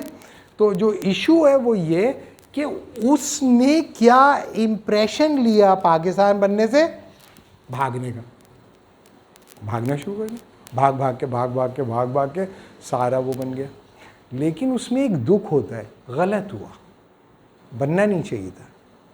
बनने के नतीजे में क्या हुआ, उनके अब्बू मर गए, उनकी अम्मी मर गई, उनकी बहन को ग़ुलाम बना लिया या मुसलमान कर दिया सबने। लेकिन वो ये नहीं बताते कि वो दूसरी साइड पे क्या किया, ये नहीं बता रहे। ये क्यों नहीं बता रहे? क्योंकि इम्प्रेशन जो होता है वो सब्जेक्टिव होता है और प्रेजुडिस्ड होता है। सब्जेक्टिव भी होता है, प्रेजुडिस्ड भी होता है। अब आप बोल नहीं मैंने तो ऐसा महसूस नहीं किया, नहीं आपको कभी महसूस हो, नहीं मुझे तो महसूस नहीं हुआ। आप मुतमईन हैं? जी मैं तो मुतमईन हूँ। तो आप हैं? नहीं तुम मुतमईन नहीं हो, दिखाओ अपनी आँखें। जी देख लें, तुम्हारी आंखों में लिखा है कि तुम मुतमईन नहीं हो। नहीं जी मैं मुतमईन हूँ। बहुत सारे लोग बेगैरत होते हैं, उनको उनमें गैरत होती नहीं, उनको जितनी भी गंदी बात कर रहे हैं, क्या इसके बाद तुम मुतमईन हो? जी मैं तो मुतमईन हूँ। तो इम्प्रेशन है उसका, अब आप क्या कर सकते हो उसका? नहीं तुम्हें ये बुरा लगना है, नहीं मुझे तो कोई बुरा नहीं लग रहा, सही है। एक साहब थे हमारे फ्लैट में, वो हम बच्चे थे, तो उनकी 2 बहनें थीं, उनकी शादी नहीं हुई थी, सही है। 2 बहनें थीं, उनकी शादी नहीं हुई थी। और जो दुख की बात थी वो ये कि वो दोनों बहुत बूढ़ी थी और दोनों 2 चोटियाँ डालती और वो दोनों जाती आती रहती। सबको उनको देख के दुख होता था कि इनके, और वो छोटी लड़कियाँ बनती थी, शर्माती थी, और वो 68 ईयर्स की थी, सही है ना। तो कोई भी इंसान होगा ना, यानी कि हम छोटे थे तो उसको दुख होगा कि यार इनको बेचारों को एहसास नहीं है कि इतनी बूढ़ी हो गई हैं, इनको पता ही नहीं कि पुलों के नीचे कितना पानी गुजर गया, तो बेचारों को एहसास नहीं। तो सब लोग, मुझे याद है कि बड़े बदमाश लड़के भी जब वो गुजर रही होती ना रुक जाते थे, क्रिकेट रोक देते थे, वो गुजर जाए, और वो शर्मा रही होती थी और जल्दी से दुपट्टा सर पर तेज तेज गुजर रही थी, हंस भी रही होती थी, और उनमें एक अल्हड़पन था। मजा नहीं, it was very sad, it was very sad experience जो होता था। कि मैंने कहा ये सिर्फ मेरा अकेले का इम्प्रेशन नहीं था, ज़्यादातर लड़कों का था। और उनके घरों में ये बातें भी होती थी कि देखो बेचारी बूढ़ी हो गई, इनका रिश्ता नहीं हो सका। क्यों नहीं हो सका? होती होगी घरों में बातें, हमारे घर में भी होती थी। तो उनका एक तरह का एहतराम था, लेकिन उसमें एक वो भी था दुख। लेकिन उनके जो भाई थे, उन 2 बहनों के जो भाई थे, वो शादी करने के शौकीन थे। उनकी बहनों के साथ जो हुआ उसको बुनियाद बनाया, उन्होंने कहा मैं किसी की लड़की को बगैर शादी के नहीं छोड़ूंगा। उन्होंने अपनी ज़िंदगी का मकसद बनाया शादियां करना, वो धड़ाधड़ शादी करते रहते। तो लड़कों की जो लोग इम्प्रेशन, अब दूसरा इम्प्रेशन, वो शादियां करते रहते, तो लोगों को उन पर गुस्सा आता था। अब ये सच है कि उनकी शादी नहीं हुई, और ये भी सच है कि ये शादियां कर रहे हैं, तो मेरा क्या है, क्यों ये क्यों कर रहा है? ये इतनी शादियाँ क्यों कर रहा है, ये अच्छा आदमी नहीं है। भाई वो शादी करके इज्जत की ज़िंदगी गुजार रहे हैं ना, एक औरत से कर ली, फिर दूसरी औरत से कर ली, फिर तीसरी औरत से शादी कर ली, पता नहीं चौथी से कर ली, फिर पहली को तलाक दे दी, कुछ कर रहे होंगे ना ज़्यादा शादी, लेकिन लोगों का इम्प्रेशन ये था कि इसे भी शादी नहीं करनी चाहिए, तेरी बहनों की शादी में मैं भी नहीं। क्यों? क्योंकि आम तौर पे यही होता है। बात समझ में आ रही है? आम तौर पे लोग अपनी बहनों की शादियाँ करने की कोशिश करते रहते हैं, नहीं होती, फिर वो कहते हैं मैं भी शादी नहीं कर रहा, भाड़ में जाए, ज़िंदगी गुजर गई, अब मेरी बहनें बूढ़ी हो गई, मैं भी बूढ़ा हो जाता हूँ। उसकी सोसाइटी करती है इज्जत, करती है कि नहीं? उसको अच्छा समझते हैं कि ये ही इज़ द मैन। क्यों? क्योंकि ये कर सकता था, इसने नहीं की, और ये देखो बेचारे। और वो बेचारी जो थी आखिरी वक्त तक, जब तक मैं यानी कि 2001 तक वो ज़िंदा थी दोनों, बहुत बूढ़ी हो गई थी, लेकिन रवैया वही था उनका, वही था। यानी कि मेरे अंदर बुढ़ापा आना शुरू हो गया था, लेकिन उनकी जो उमंगों भरा वो था वजूद, वो बरकरार था। और उनके भाई की शादियों का भी वही सिलसिला जारी अगर था। आप उनकी इसमें लिखेंगे तो स्टैंडर्ड अप्रोच से लिखेंगे और भाई लिखेगा तो प्लेजेंट। इम्प्रेशन, क्या आप समझ में आ गया? इम्प्रेशन। अब कोई कहे वहाब सूरी तुम्हारा इम्प्रेशन गलत है, भाई मेरा इम्प्रेशन है, मैं क्या कर सकता हूँ उसका? अगर उनसे पूछा जाएगा वो कहें नहीं मुझे तो इसमें कोई गलत बात नहीं लगती। जिस तरह मेरी बहनों के साथ हुआ, किसी की बहन के साथ ना हो, तो जो भी बहन जिसकी शादी नहीं, मैं शादी करने को तैयार। उन्होंने अपने घर झंडा लगा दिया, जो भी हैं मुझे भेज दें, मैं शादी करने को तैयार, मैं हर एक की जिम्मेदारी लूँगा। मैं उस राइटर का होगा, ये क्रॉस एग्जामिन होगा उस मॉडर्न एरा। नहीं, ये तो अलग बात थी, ये अलग बात है। मैं तुम्हें बता रहा हूँ कि जो लेवी का एनालिसिस है वो डिज़ीज़ को लेके है। डिज़ीज़ को जब लिया तो डिज़ीज़ के सोशल, पॉलिटिकल, कल्चरल इम्पैक्ट आए। तो डिज़ीज़ को तो आपने बयान कर दिया, लेकिन डिज़ीज़ ने क्या क्या किया, सोसाइटी में क्या हुआ, ये हुआ, तो उसमें इम्प्रेशन एक पावरफुल एलिमेंट के तौर पे आया, जिसने कॉम्प्रोमाइज़ करना शुरू किया ऑब्जेक्टिविटी ऑफ द नैरेटिव। क्या ये बात आप लोगों की कम्युनिकेट हो गई? समझ में आ गई बात? ये एग्जाम्पल आपको समझ में आ गई कि वो जो ख़वातीन हैं उनको लेके कोई इंसान उनका मजाक उड़ा सकता है, वो इम्प्रेशन आपका, आप ये नहीं कह सकते ये गलत इम्प्रेशन, उसको यही इम्प्रेशन आ रहा है। कोई हंस रहे होंगे उनके ऊपर, हो रहे होंगे ना, कोई दुखी हो रहा होगा। तो इम्प्रेशन, हर इम्प्रेशन जायज़ होता है अपनी ट्रूथ वैल्यू के लिए, पर्टेनिंग टू द इम्प्रेशन, लेकिन वो मॉरल है या नहीं, मॉरल है या नहीं, ये इसको जांचने का पैमाना अलग है। लिहाजा जैसे ही इम्प्रेशन इंटीग्रेट करेगा ट्रूथ के साथ, गुडनेस का इशू रेज हो जाएगा। आखिरी बात, गुडनेस, यानी कि तुम्हारा इम्प्रेशन है तो होना नहीं चाहिए। तुम ऐसा क्यों महसूस करो? इस तरह के होते हैं ना, बाज़ बच्चे आपस में लड़ लेते हैं, तो एक बच्चा दूसरे बच्चे से लड़ रहा है और बच्चे की पिटाई हो रही है, बच्चे की पिटाई हो रही है, तो एक बच्चा को अफसोस हो रहा है, एक बच्चा खुश हो रहा है, और मारो और मारो और मारो और मारो।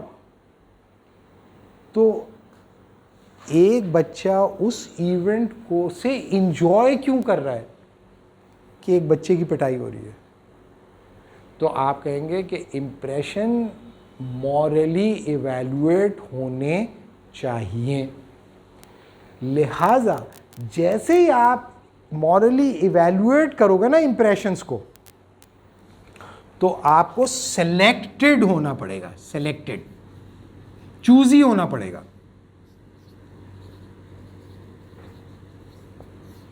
बात समझ में आ रही है? मिसाल के तौर पे एक वाक़या हुआ, इम्प्रेशन आया, इम्प्रेशन रियल भी है और लोगों में मौजूद भी है, लेकिन हिस्टोरियन कहेगा यार ये इम्प्रेशन मॉरल टेस्ट से पूरा नहीं उतरा, ये मैं नहीं बताऊंगा, मैं इसको शामिल नहीं कर रहा। क्यों नहीं कर रहा? इससे ये मैसेज जाएगा कि लोग सैडिस्ट हैं। एक बच्ची औरत की शादी नहीं हुई, वो बूढ़ी हो गई, उसमें उसकी तकलीफ़ है, दुख है उसको, या वो अभी तक अपने आप को वैसा बिहेव कर रही है जैसे 20 साल की, 16 साल, और ये माशरा हंस रहा है उसके ऊपर। नहीं हंसना चाहिए, लेकिन सच यही है कि हंस रहे हैं, मजाक उड़ा रहे हैं, मैं इसे नहीं शामिल कर रहा। ये लेजिटिमेट है विद रिस्पेक्ट टू पास्ट, ये लेजिटिमेट है विद रिस्पेक्ट टू एक्सपीरियंस, लेकिन ये लेजिटिमेट नहीं है pertaining to the standard of goodness. इसलिए मैं इसको इरेडिकेट कर रहा हूँ, सेलेक्ट नहीं कर रहा मैं इसको सेलेक्ट नहीं करूँगा। क्यों नहीं करूँगा? क्योंकि इंसान ये चाह तो रहे हैं, लेकिन उन्हें महसूस तो कर रहे हैं, लेकिन उन्हें ये महसूस करना नहीं चाहिए। और जैसे ही तुम्हें कोई ऐसा आदमी मिलेगा जो कि सैडन हो और दुख हो उसको और तकलीफ़ हो, उसको वो मेंशन कर देगा। क्यों? इसलिए कि जो यूनिवर्सल मूल्य, आप दुनिया में किसी भी सिविलाइजेशन में चले जाओ, उसमें ये बताओ कि भाई ये 2 बच्चियाँ थीं, इनकी शादी नहीं हुई, इसके नतीजे में ये इनके साइकोलॉजिकली ये प्रॉब्लम हो गया, इसकी वजह से ये ऐसी हो गई। अब माशरे को इनके साथ क्या करना चाहिए? अब तो कुछ नहीं हो सकता है ना, इतनी बूढ़ी हो गई, उनकी शादी भी नहीं हो सकती। तो दुनिया की हर सिविलाइजेशन ये कहेगी कि उनसे हमदर्दी होनी चाहिए। कोई भी सिविलाइजेशन, दुनिया का कोई भी मजहब हो, तो गुडनेस जो होगी वो कोई आपकी पर्टिकुलर गुडनेस नहीं होगी, यूनिवर्सल गुडनेस होगी, यूनिवर्सल गुडनेस। और चूंकि ग्रीको रोमन सिविलाइजेशन पे यूनिवर्सल गुडनेस का आम तौर पे ट्राइका समझा जाता था, ट्रूथ, ब्यूटी, गुडनेस, यानी कि जो ट्रू होगा वो ब्यूटी भी होगी, गुडनेस। तो प्लेटो का ये ट्राइका था, ट्रूथ, ब्यूटी, गुडनेस। तो ये तीनों चीज़ें उसके अंदर होनी चाहिए। तो अगर फ़र्ज़ किया वो गुडनेस नहीं है, या आपके ख्याल में, या हिस्टोरियन, तो वो सेलेक्ट करेगा। सेलेक्ट करने के बाद उन इम्प्रेशंस को इरेडिकेट कर देगा जो उसके ख्याल के अंदर मॉरली ठीक नहीं है, मॉरली ठीक नहीं। क्या ये बात आप सबको कम्युनिकेट हो गई कि हिस्ट्री, अभी हमने ट्रेडिशनल हिस्ट्री के बारे में कोई बात नहीं की, एक लफ्ज़ भी नहीं बताया, सिर्फ ये बताया कि हिस्ट्री की नॉलेज की पॉसिबिलिटी का आर्गुमेंट क्या है और इम्पॉसिबिलिटी का आर्गुमेंट क्या है। फिर आपको ये बताया कि हिस्ट्री में सिलेक्शन की पहली कंडीशन 1 जनरेशन थी, कि हम कौन से हिस्टोरिकल पीरियड को सेलेक्ट करेंगे, एक पीरियड को, because of cross examination of the first generation experiences. उसके बाद फिर आपको लेवी की एग्जाम्पल लेके बताया कि लेवी के बाद इम्प्रेशन को भी एक वेट मिला हिस्टोरिकल नैरेटिव के अंदर कि लोग कैसा महसूस कर रहे हैं। वही एक ही पीरियड के आगे पीछे, यानी कि बिफोर क्राइस्ट। तो ये जो आगे पीछे ये हुआ, तो इनके नतीजे में ये आर्गुमेंट डेवलप होना शुरू हो गया कि सिलेक्शन ज़रूरी है, और सिलेक्शन की बुनियाद क्या होगी वो मुख्तलिफ हो सकती हैं, लेकिन एक सिलेक्शन की बुनियाद गुडनेस होगी, यानी कि वो यूनिवर्सल मॉरल स्टैंडर्ड्स पे पूरा उतर रहा है या नहीं उतर रहा। इम्प्रेशन, फैक्ट तो आप रेफ़र कर दो कि भाई ये बीमारी हुई, अब ये बीमारी होने के बाद लोग महसूस कर रहे हैं हमदर्दी, दुख या खुदगर्जी या क्या जो भी, उसको वो सेलेक्ट करेगा। और इसके नतीजे में चूँकि इम्प्रेशन, हर इम्प्रेशन रियल होता है क्योंकि वो आपके जिस्म के अंदर हो रहा है, उसको क्रॉस एग्जामिन नहीं किया जा सकता, लिहाजा उसको बयान करना ज़रूरी है। लेकिन हर बयान जो होता है वो मॉरली कोहेरेंट नहीं होता, इसलिए हमें कुछ तजर्बात को सेंसर कर देना होता है। ये सब्जेक्ट क्वालिटेटिव होता है, क्वालिटेटिव है। उस दौर के अंदर वो डिजीज़ के इम्प्रेशन को तो क्वांटिफाई कर दिया, ठीक है। तो इसका मतलब ये है साइमल्टेनियसली क्वालिटेटिव यानी moral the standards of goodness, और क्वांटिटेटिव ये कि ज़्यादातर लोग इस डिजीज़ को इस तरह देख, वो तब दौर में भी क्वांटिफाई होता है जी, करता था, बिल्कुल ऐसे ही है। और उसके अंदर हर इम्प्रेशन रिकॉर्ड के ऊपर नहीं लाया जाएगा। क्यों? क्योंकि वो इस काबिल नहीं है कि उसे नेक्स्ट जनरेशन तक मुंतकिल किया जाए। आज की भी रिसर्च का हिस्सा है ना कि रिकॉर्ड इम्प्रेशन को रिकॉर्ड करना। मतलब तारीखदान पर अपने नुक्ता नज़र से उस तारीख को बयान करें। जैसे कि एक मिसाल है जॉन ऑफ आर्क को जब जिंदा जलाया जा रहा था उस वक्त जो लोग मजमा खड़ा हुआ उनको सबको मजा आ रहा होगा, उनकी दुश्मन भी थी और उनको बड़ा अच्छा भी लग रहा होगा और उसके साथ वो तशद्दुद करना तो होता था दलील किया जी। वो कर रहा था। लेकिन जब तारीख लिखी गई तो फिर तारीखदान ने मतलब ये जाहिर किसी को जिंदा जलाना अच्छी बात नहीं है, तो तारीखदान ने फिर अपने नुक्ता नज़र के लिहाज से फिर उसको लिखा, जब हमने पढ़ा था मैं यही पता चला कि बहुत बहादुर थी जिद्दोजहद करी, तो मतलब फिर तारीखदान जो है वो अपना नुक्ता नज़र बयान करता है तारीख लिखते हुए। जी बिल्कुल। अभी तो कह रहा था ना रीइंटरप्रेट कर सकते मगर वो री इंटरप्रटेशंस हैं, जैसे जॉन ऑफ आर्क के ऊपर बहुत सारे लोगों ने जो कि आर्टिस्ट थे उन्होंने लिखा और उन्होंने इस तरह से उसको बयान किया जैसे कि ये कोई जैसे हमारे नरसिंह मजाली ने तारीख का एक अलग ही रंग दे दिया तारीख को, मतलब उसमें ऐसे वाक़या शामिल कर दिए जो तारीख का हिस्सा ही नहीं है। नरसिंह मजाली की अगर पढ़ा लोग उसे तारीख समझ के पढ़ते हैं, लेकिन वो तारीख नहीं है, नॉवेल है। हाँ ऐसे ही मतलब वहाँ पे नहीं, हो गया। मैं तो नावल की बात नहीं कर रहा। वो तारीख़ी नावल एक अलग डोमेन है जिसे हम हिस्टोरिकल फिक्शन कहते हैं, वो उसकी बात नहीं हो रही। अभी हम प्योर हिस्ट्री की बात कर रहे हैं। ये समझ में आ गया आप लोगों को? अब आखिरी बात मैं कर रहा हूँ, traditional conception of history narration of events है।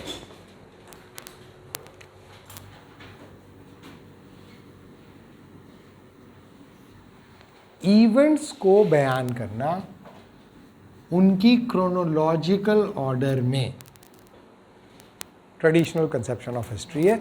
रिवायती तौर पर अबे भाई क्या करूं, बैठ जाऊं, खड़ा हो जाऊं? तो ट्रेडिशनल कंसेप्शन ऑफ हिस्ट्री जो है वो सिर्फ ये कहती है कि हिस्टोरियन का काम है होने वाले वाक़यात को उनके स्पेसिफिक ऑर्डर के साथ बयान कर देना। ये है ट्रेडिशनल कंसेप्शन ऑफ हिस्ट्री। जैसे आज के न्यूज़ वेब वो कर रहा होता है 1:05 पे ये, 2:10 पे ये बयान, नहीं बयान नहीं, इवेंट्स इवेंट। अगर तुम इसका एनालिसिस करो तो एक्चुअली अखबार के अंदर कोई इवेंट बयान नहीं करते। उन्होंने ये कहा, उन्होंने किसी चीज़ पे ज़ोर दे दिया, अहमियत भी नहीं, अहमियत पे ज़ोर दे दिया, अहमियत पे ज़ोर देते रहते हैं और इजाज़त नहीं दे रहे, यानी कि किसी को दहशतगर्दी की इजाज़त नहीं दी जाएगी, किसी को कसाद बाज़ारी की इजाज़त नहीं दी जाएगी, किसी को कीमत बढ़ने की इजाज़त नहीं दी जाएगी। लेकिन अगर कोई बग़ैर इजाज़त बढ़ा दे तो मर्ज़ी है उसकी, हम कुछ नहीं कर सकते।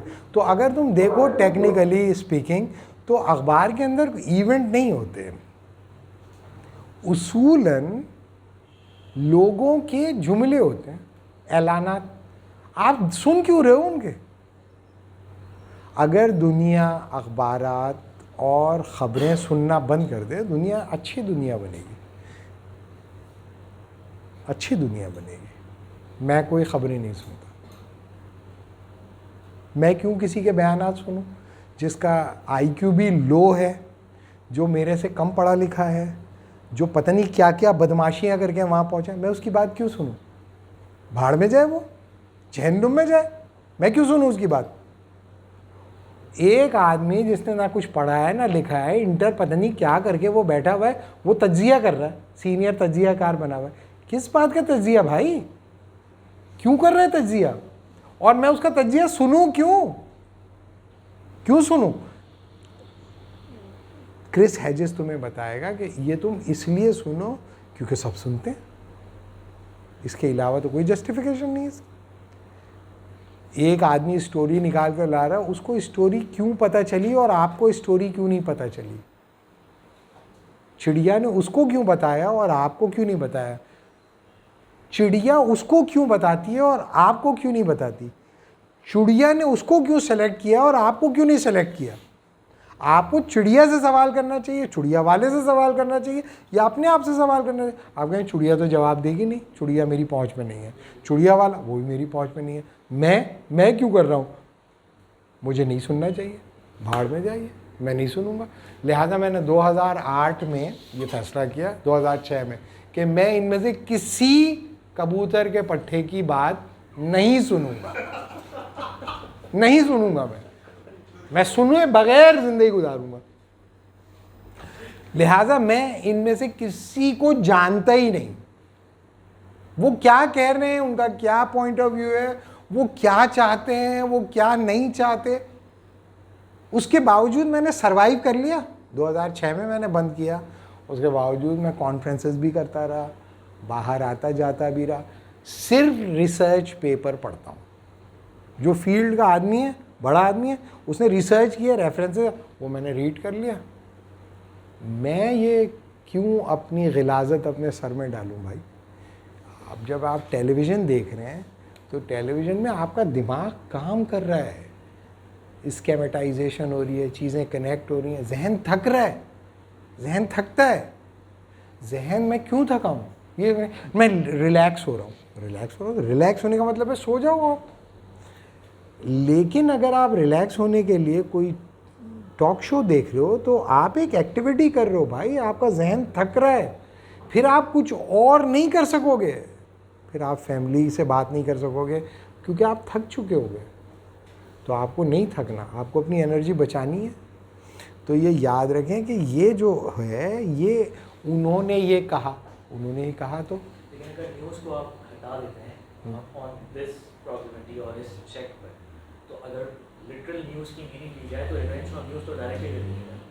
आप तो न्यूज़ को एज ए रिसर्च यूज भी करते हैं, मतलब आप लेते हैं एज ए सेकेंडरी इन्फॉर्मेशन कि भाई ये न्यूज़ कंस्ट्रक्ट करती है डिजाइंड इवेंट्स को।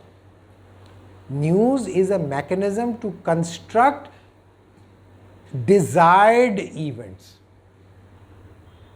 It's not for information, it's for control. You want to be controlled? Go get yourself being controlled by some people. अभी कुछ और निकल रहा था मेरे मुंह, ये रिकॉर्ड कर रहा होता बैठा हुआ। तो भाई मैं क्यों सुनूं? भाई आप बता दो, ये जो तालिबान जब आ रहे थे तो अमेरिकन क्या न्यूज़ दे रहे थे? कितने महीने की दे रहे थे? कितने महीने? तो जो उस पर अमल करके वहाँ बैठा था मारा गया। वो पैसे फंसाए हुए थे, किसी ने फंस गए उसके पैसे। कोई भागना चाह रहा था, नहीं भाग सका। अगर वो ये नहीं सुन रहा होता, हालात देख रहा होता, वहीं पे खड़ा होके कि हो क्या रहा है, तो ये तो साले नहीं टिक पा रहे, तो वो निकल जाता। ये बैठ के देखते रहे CNN BBC, मारे। जिनको निकालना था उनको निकाल लिया, जिनको नहीं निकालना था वो मारे। अच्छे चल दिए, उल्लू के पट्टे रह गए। CIA ने अपना ऑपरेशन कंप्लीट किया, बाकी लोग रह गए। हाँ, और उन्हें खाना तो आप जब क्या आप कहोगे ये वाक़या हो गया, वाक़या हो गया, अमेरिकन प्रेसिडेंट ने ही कह दिया, अमेरिकन प्रेसिडेंट ने कह दिया, तो वाक़या कहाँ से हो गया? वो तो एक जुमला है, उसका इवेंट कहाँ से आ गया? उन्होंने ये कहा, अब उन्होंने ये कहा तो इवेंट कहाँ से हो गया? ये कहना इवेंट थोड़ी होता है। ये तो सबसे बड़ा धोखा है कंटेम्प्रेरी सोसाइटी का कि 2-2 टके के इंसान, 2 टके का इंसान एक बयान देता है और सारा सोसाइटी उस बयान के ऊपर डिस्कशन। अबे भाई वो 2 टके का आदमी है, उसका काम है बकवासबाजी करना। जब होगा तब देखेंगे हुआ क्या है। लेकिन उसके बोलने से सबकी जो एक्टिविटी है वो गवर्न हो जाती है। गवर्न होने के नतीजे में इवेंट्स क्रिएट होते हैं जो डिजाइंड होते हैं। एक आदमी ने ये बयान दे दिया कि पाकिस्तान के सारे जो जहाज़ उड़ाने वाले हैं वो जाली डिग्री हैं। देना चाहिए था उसको ये बयान। अबे तू क्यों बोल रहा है भाई? और सारों के बारे में क्या रहा है? सारे दुनिया के बेस्ट पायलट्स हैं पाकिस्तान के, बेस्ट पायलट प्रोड्यूस करने वाला मुल्क है। अमेरिकन ने जब जहाज़ बनाए, ये F-16 का मुआहदा हुआ, तो अमेरिकन अपनी चीज़ को बहुत बड़ा चढ़ा के बताया। उनका ये जहाज़ होगा, इसमें ये बड़ा मुश्किल होगा, तो 2 साल इसकी ट्रेनिंग होगी, फिर 2 साल के बाद ये हम देखेंगे। पाकिस्तानियों ने अपने भेजे पायलट्स, उन्होंने 3 महीने के अंदर जहाज़ उड़ाना शुरू कर दिया और वो मनूवर भी मार के दिखाया जो अमेरिकन नहीं मार पा रहे थे। और 6ठे महीने खुद ही जहाज़ उड़ा के पाकिस्तान ले आए। उस मुल्क के लोगों के बारे में आपने ये बयान दे दिया कि ये सब के सब जाली डिग्रियां लेके बैठे। अबे भाई ये तो कॉन्फिडेंशियल था ना, लोगों को क्यों बता रहे हो? कॉन्फिडेंशियली इन्वेस्टिगेट करना चाहिए था, इन्वेस्टिगेट करके जो बदमाश थे उनको पकड़ना चाहिए था।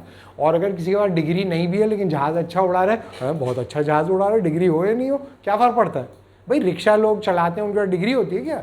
अच्छा रिक्शा चला के दिखा दो आप, उससे अच्छा रिक्शा है। गधा गाड़ी चलाते हैं, उसकी डिग्री होती है क्या? तो वो जहाज़ उड़ा रहे। तो आपने क्या किया, ये बयान दे दिया।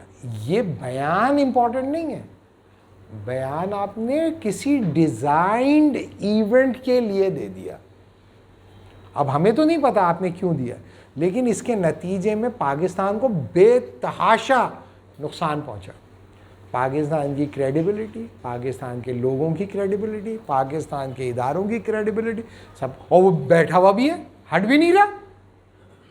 उसे कहना चाहिए था भाई चूंकि इस तरह के लोग हैं, लाना तो मेरी शक्ल के ऊपर, मैं एक ऐसे इदारे का सरबराह हूँ, लिहाजा मैं रिज़ाइन करता हूँ। ये तो करना चाहिए था, बैठा भी रहो।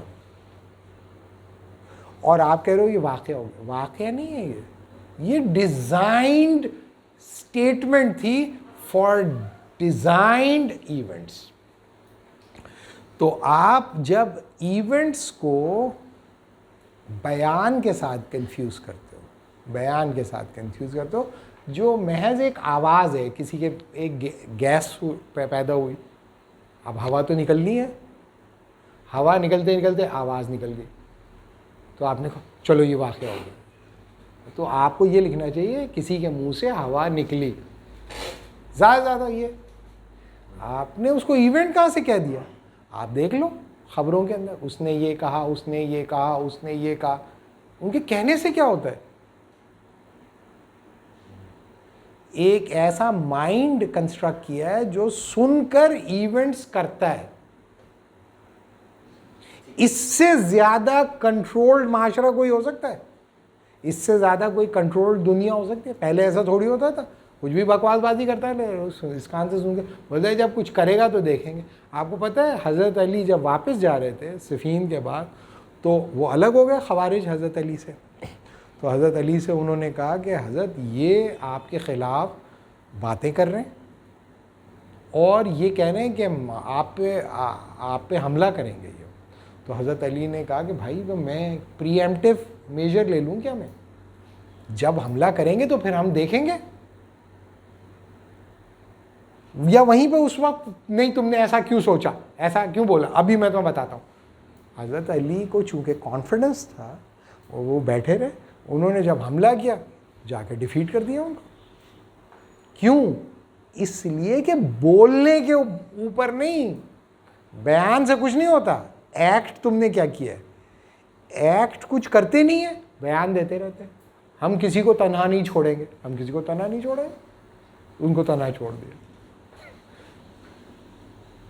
कोई भूखा नहीं सोएगा, सब भूखे सो रहे हैं। आपका वो बंद हो जाएगा, सिम कार्ड बंद हो जाएगा, आपका जॉब ख़त्म हो जाएगी, सब बंद। तो ये बयान जो होते हैं वो इवेंट नहीं होते, इवेंट की कॉन्स्टिट्यूशन का कंट्रोल्ड अपरेटस है। इसी के ज़रिए जालिम लोग हुकूमत करते हैं। सर आपने जैसे बताया कि पॉलिटिक्स ने एक क्रॉस एग्जामिनेशन वाला मॉडल, फिर उसके बाद ये लेवी ने कहा कि इस तरह से तरीका रिकॉर्ड करने का करनी है। उसने रिकॉर्ड किया हिस्ट्री में होने वाली डिजीज़ का, लेकिन डिजीज़ से जो लोग मर गए उनके बारे में तो कुछ किया ही नहीं जा सकता। तो जब डिजीज़ के बारे में बात करेंगे तो नंबर 1 वो नेसेसरीली ह्यूमन फिनोमेना होगी। बीमारी इंसानों को हो रही थी, ह्यूमन फिनोमेना है। तो जब इंसान अफेक्ट होंगे, और चूँकि लेप्रेसी और प्लेग ज़्यादातर इसकी के ऊपर गुफ्तगू है, तो लेप्रेसी और प्लेग में पेशेंट बचता नहीं था क्योंकि इलाज कोई नहीं होता था, उनको आइसोलेट करते थे। उसके नतीजे में माँ को पकड़ के फेंक दिया, बच्चे और बाप अलग रह गए, या बच्चों को फेंक दिया और माँ बाप को छोड़ दिया। क्राइसिस आते थे बड़े ख़तरनाक, बहुत दुख हुआ। तो इसमें इम्प्रेशन एक इम्पॉर्टेंट फैक्टर के तौर पे आया, और इम्पैक्ट जब तौर पे आया तो उसके नतीजे में आपको पता चला कि इम्पैक्ट या इम्प्रेशन कुछ भी हो सकता है। तो हर इम्प्रेशन को क्या हम एक्सप्रेस करेंगे, पार्ट ऑफ हिस्ट्री बनाएंगे नहीं। तो उन्होंने कहा नहीं, उसको क्रॉस गुडनेस के टेस्ट से पास करेंगे। अगर गुडनेस के टेस्ट से पूरा उतरता है तो हम इसको, तो इसका नतीजे में ये इस्टेब्लिश हो गया कि हिस्ट्री सिलेक्शन ऑफ इवेंट्स होगी, सिलेक्शन ऑफ इम्प्रेशंस के साथ साथ। तो फिर यूरोपियन हिस्ट्री जो है वो यूरोसेंट्रिक, ग्रीक और उसमें जो भी जैसे और मशहूर किताबें ना, जैसे प्लूटार्क लाइव्स है और किताबें, तो ये रिकॉर्ड होते नहीं। जी बिल्कुल, फिर रिकॉर्ड होना शुरू हो गया। और रिकॉर्डिंग ऑफ हिस्ट्री जो है वो इनिशियली जिस कैटेगरी पे फॉल करती है, दूसरे दुनिया के तारीख़ों के अंदर भी करती होगी। उसमें फिर जब हम कहेंगे कि रिकॉर्ड ऑफ हिस्ट्री, तो रिकॉर्ड ऑफ हिस्ट्री के 3 तरीक़े रहे हैं। अभी ट्रेडिशनल हिस्ट्री में हम नहीं डिस्कस कर रहे, लेकिन 3 तरीक़े हैं। एक, इवेंट्स की नरेशन जो कि ट्रेडिशनल कंसेप्शन ऑफ हिस्ट्री है। दूसरा आर्कियोलॉजी है, यानी कि मॉन्यूमेंटल रिप्रेजेंटेशन, जिसे हम कहते हैं आर्किटेक्चर, कि आप अपनी तारीख़ को महफूज करते हैं आर्किटेक्चर के ज़रिए। यानी कि हमें नहीं, इजिप्ट के बारे में जो हम लोग कहते हैं कि Egypt is the mother of all Nations, जो इजिप्शियंस ये कहते हैं, तो वो कहते हैं कि देखो हमारे पास पिरामिड्स हैं, किसी के पास पिरामिड्स, तो वो मुसलमान होने पे फ़ख्र नहीं करते, बल्कि फ़िरौन की औलाद होने पे फ़ख्र करते हैं। तो इसका मतलब ये हुआ कि जो पिरामिड्स बनाना अच्छी बात है या गंदी बात है, लेकिन पूरी दुनिया को ब्रांड अपना क्या पेश करना है, पिरामिड्स। जिन्होंने पिरामिड्स वालों को डिफीट किया था, जैसे हज़रत मूसा, उनका मॉन्यूमेंटल रिप्रेजेंटेशन हिस्टोरिकली कहाँ है ही नहीं। लेकिन आर्किटेक्चरल रिप्रेजेंटेशन हिस्ट्री को रिकॉर्ड करने का एक दूसरा। लेकिन जब हम आर्कियोलॉजी वो हम जब आगे जो पढ़ेंगे ना, जैसे वॉल्श को पढ़ेंगे, तो वो फ़र्क बताएगा कि वो जेक्स्ट्रा पोजीशनिंग ऑफ थिंग्स है, ऑर्डर ऑफ थिंग्स है, और हिस्ट्री जो है वो ऑर्डर ऑफ आइडियाज़ है। इसके लिए वॉल्श एक टर्म इस्तेमाल करता है, कॉलिगेशन। वो हम करेंगे, लेकिन हम बाद में करेंगे अगर वहाँ तक हम पहुँच गए। जिस रफ्तार से हमने ये शुरू किया है और जो चीज़ें मैंने, दरअसल ये रिकॉर्ड हो रहा है, फिर ये पता नहीं जहन में आए नहीं आए, तो अगर मैं डिपार्टमेंट में पढ़ा रहा होता तो शायद बहुत सारी बातें ये मैं नहीं करता, लेकिन ये करना इसलिए कि ये एक साथ आ जाए ऑर्डर के अंदर।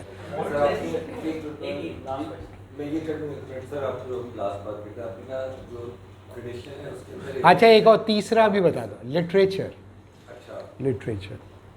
लिटरेचर के ज़रिए भी हम तारीख़ को महफूज करते हैं। जैसे अगर हम दबिस्तान दिल्ली पढ़ेंगे तो हम शोरा की ज़िंदगी भी पढ़ लेंगे, और हमें ये भी पता चल जाएगा वहाँ क्या मुसलमानों के मसाइल थे, क्या हालात थे, क्या दुख थे। मोहम्मद हुसैन आज़ाद को हम पढ़ेंगे तो पता चल जाएगा कि समझदार आदमी किस तरह देख रहा था जो कि क्या होने जा रहा है। जब आप गालिब को पढ़ेंगे तो आपको पता चल जाएगा गालिब जो है वो ऐसा बंदा है कि बादशाह से भी गालिब को वो मिल रहा था वजीफ़ा, और अंग्रेज़ों ने भी वजीफ़ा लगा दिया था।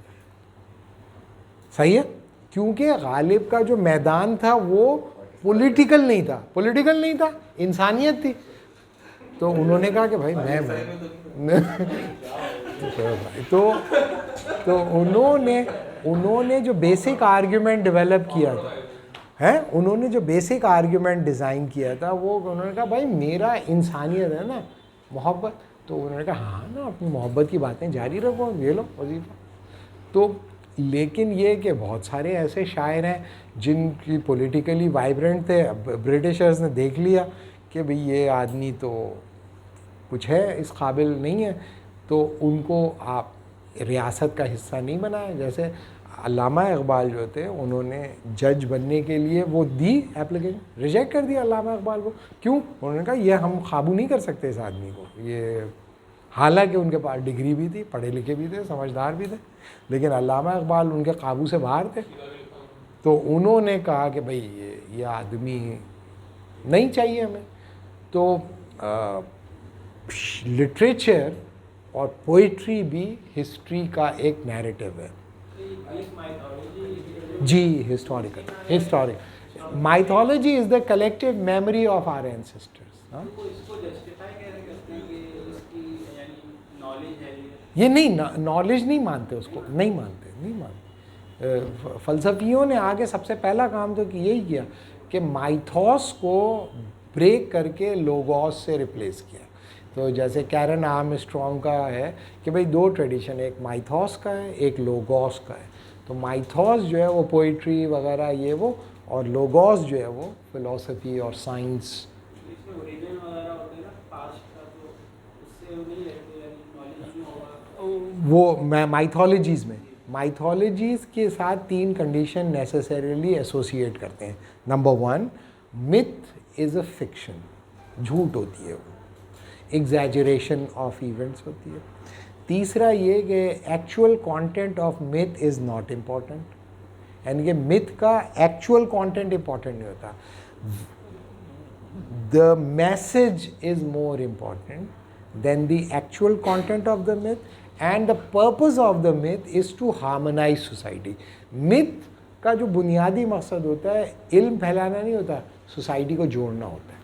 तो आप देखेंगे हमारी जो माइथोलॉजीज़ हैं, शीरी फराद और ये और वो, तो उसमें एक्चुअल कंटेंट इम्पॉर्टेंट नहीं है कि आप सस्सी घड़े के ऊपर बैठ के जाती थी या किस पे, सोनी घड़े पे बैठ के आती।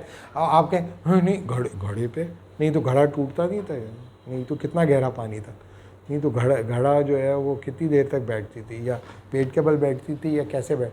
तो ये बहस थोड़ी है उसमें सिर्फ ये बता रहे हैं कि बहुत ही कमज़ोर ज़रिए से एक मौजों का मुकाबला करके वो पहुंचती थी। ये है मिथ में, ये नहीं होगा कि आप इसको कंटेंट को करना शुरू कर दो।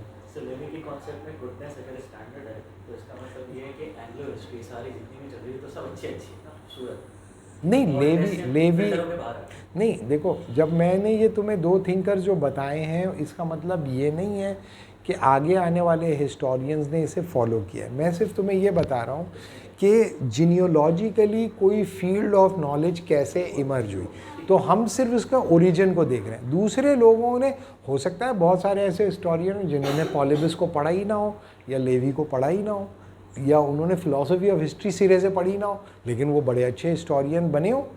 सही है ना? तो ये मुमकिन है। तो ये याद रखो कि जब हम किसी चीज़ को फ़िलोसॉफिकली इन्वेस्टिगेट कर रहे होते हैं तो हम उसकी जीनियोलॉजिकल रूट से, मतलब मुझ जैसा ये ट्रेस करके बता रहा है with respect to Eurocentric phenomena कि वो इस तरह देख रहे थे। बस इसका ये मकसद है। सब इसको फॉलो कर रहे थे या नहीं कर रहे थे, क्या हो रहा था, क्या, ये नहीं है इशू। और ट्रेडिशनल कंसेप्शन में आपने कहा कि इवेंट्स को देखा जाता है। जी, अभी सिर्फ इतना बताया, फिर अभी मैं बताऊंगा कि फिर इसको इन्होंने देखा तो इसमें इसका, अभी आज मैंने ट्रेडिशनल कंसेप्शन ऑफ हिस्ट्री पे नहीं बात की। इवेंट्स को आप डिफाइन कैसे, यही इशू है कि भाई इवेंट को, क्या वो एक ऑर्गेनिक होल होता है, एक्शन होता है, लेकिन एक ऑर्गेनिक होल होता है या मल्टीपल इवेंट्स होते हैं। तो सिलेक्शन की एक दूसरी justification traditional conception of history में पहले दी जाएगी, फिर हम उसको देखेंगे। यानी कि selection, history is the documentation of the past है, पास्ट नहीं है पहले लेवल के ऊपर। फिर वो डॉक्यूमेंटेशन के इश्यूज़ हैं, फिर इंटरप्रिटेशन ऑफ इवेंट्स के इश्यूज़ हैं, और फिर सिलेक्शन ऑफ इवेंट्स के और objectivity of the selection of events के इश्यूज़, वो हम डिस्कस करेंगे जब हम ट्रेडिशनल कंसेप्शन ऑफ हिस्ट्री को देखें। अभी हम यहीं पर हाँ, जो हम टेक्स्ट मतलब अपने रेफरेंसेस दिए हैं तो उसके बारे में थोड़ा सा बता दें। तो आइडिया ऑफ हिस्ट्री है एक किताब, ये सारा आइडिया ऑफ हिस्ट्री से ही, उसका जो इंट्रोडक्शन है वही मैंने पढ़ाया, कॉलिंग वुड। आपको सॉफ्ट कॉपी चाहिए? हाँ मुझे कल मिल गई, वो मुझे भी भेज देना। और सर और बुक्स जो हैं वो पैट्रिक गार्डनर की 2 वॉल्यूम है, एक थियरीज ऑफ हिस्ट्री, वो सर मैं आपसे फिर ले लूँगा, फिर उसका स्कैन कर लो। ये नहीं मिल रही? कॉपी नहीं चाहिए? ये सॉफ्ट कॉपी नहीं है, सॉफ्ट कॉपी नहीं मिली सर मुझे। अच्छा, ये बड़ी मुश्किल से मिली है, और ठीक है, सही है।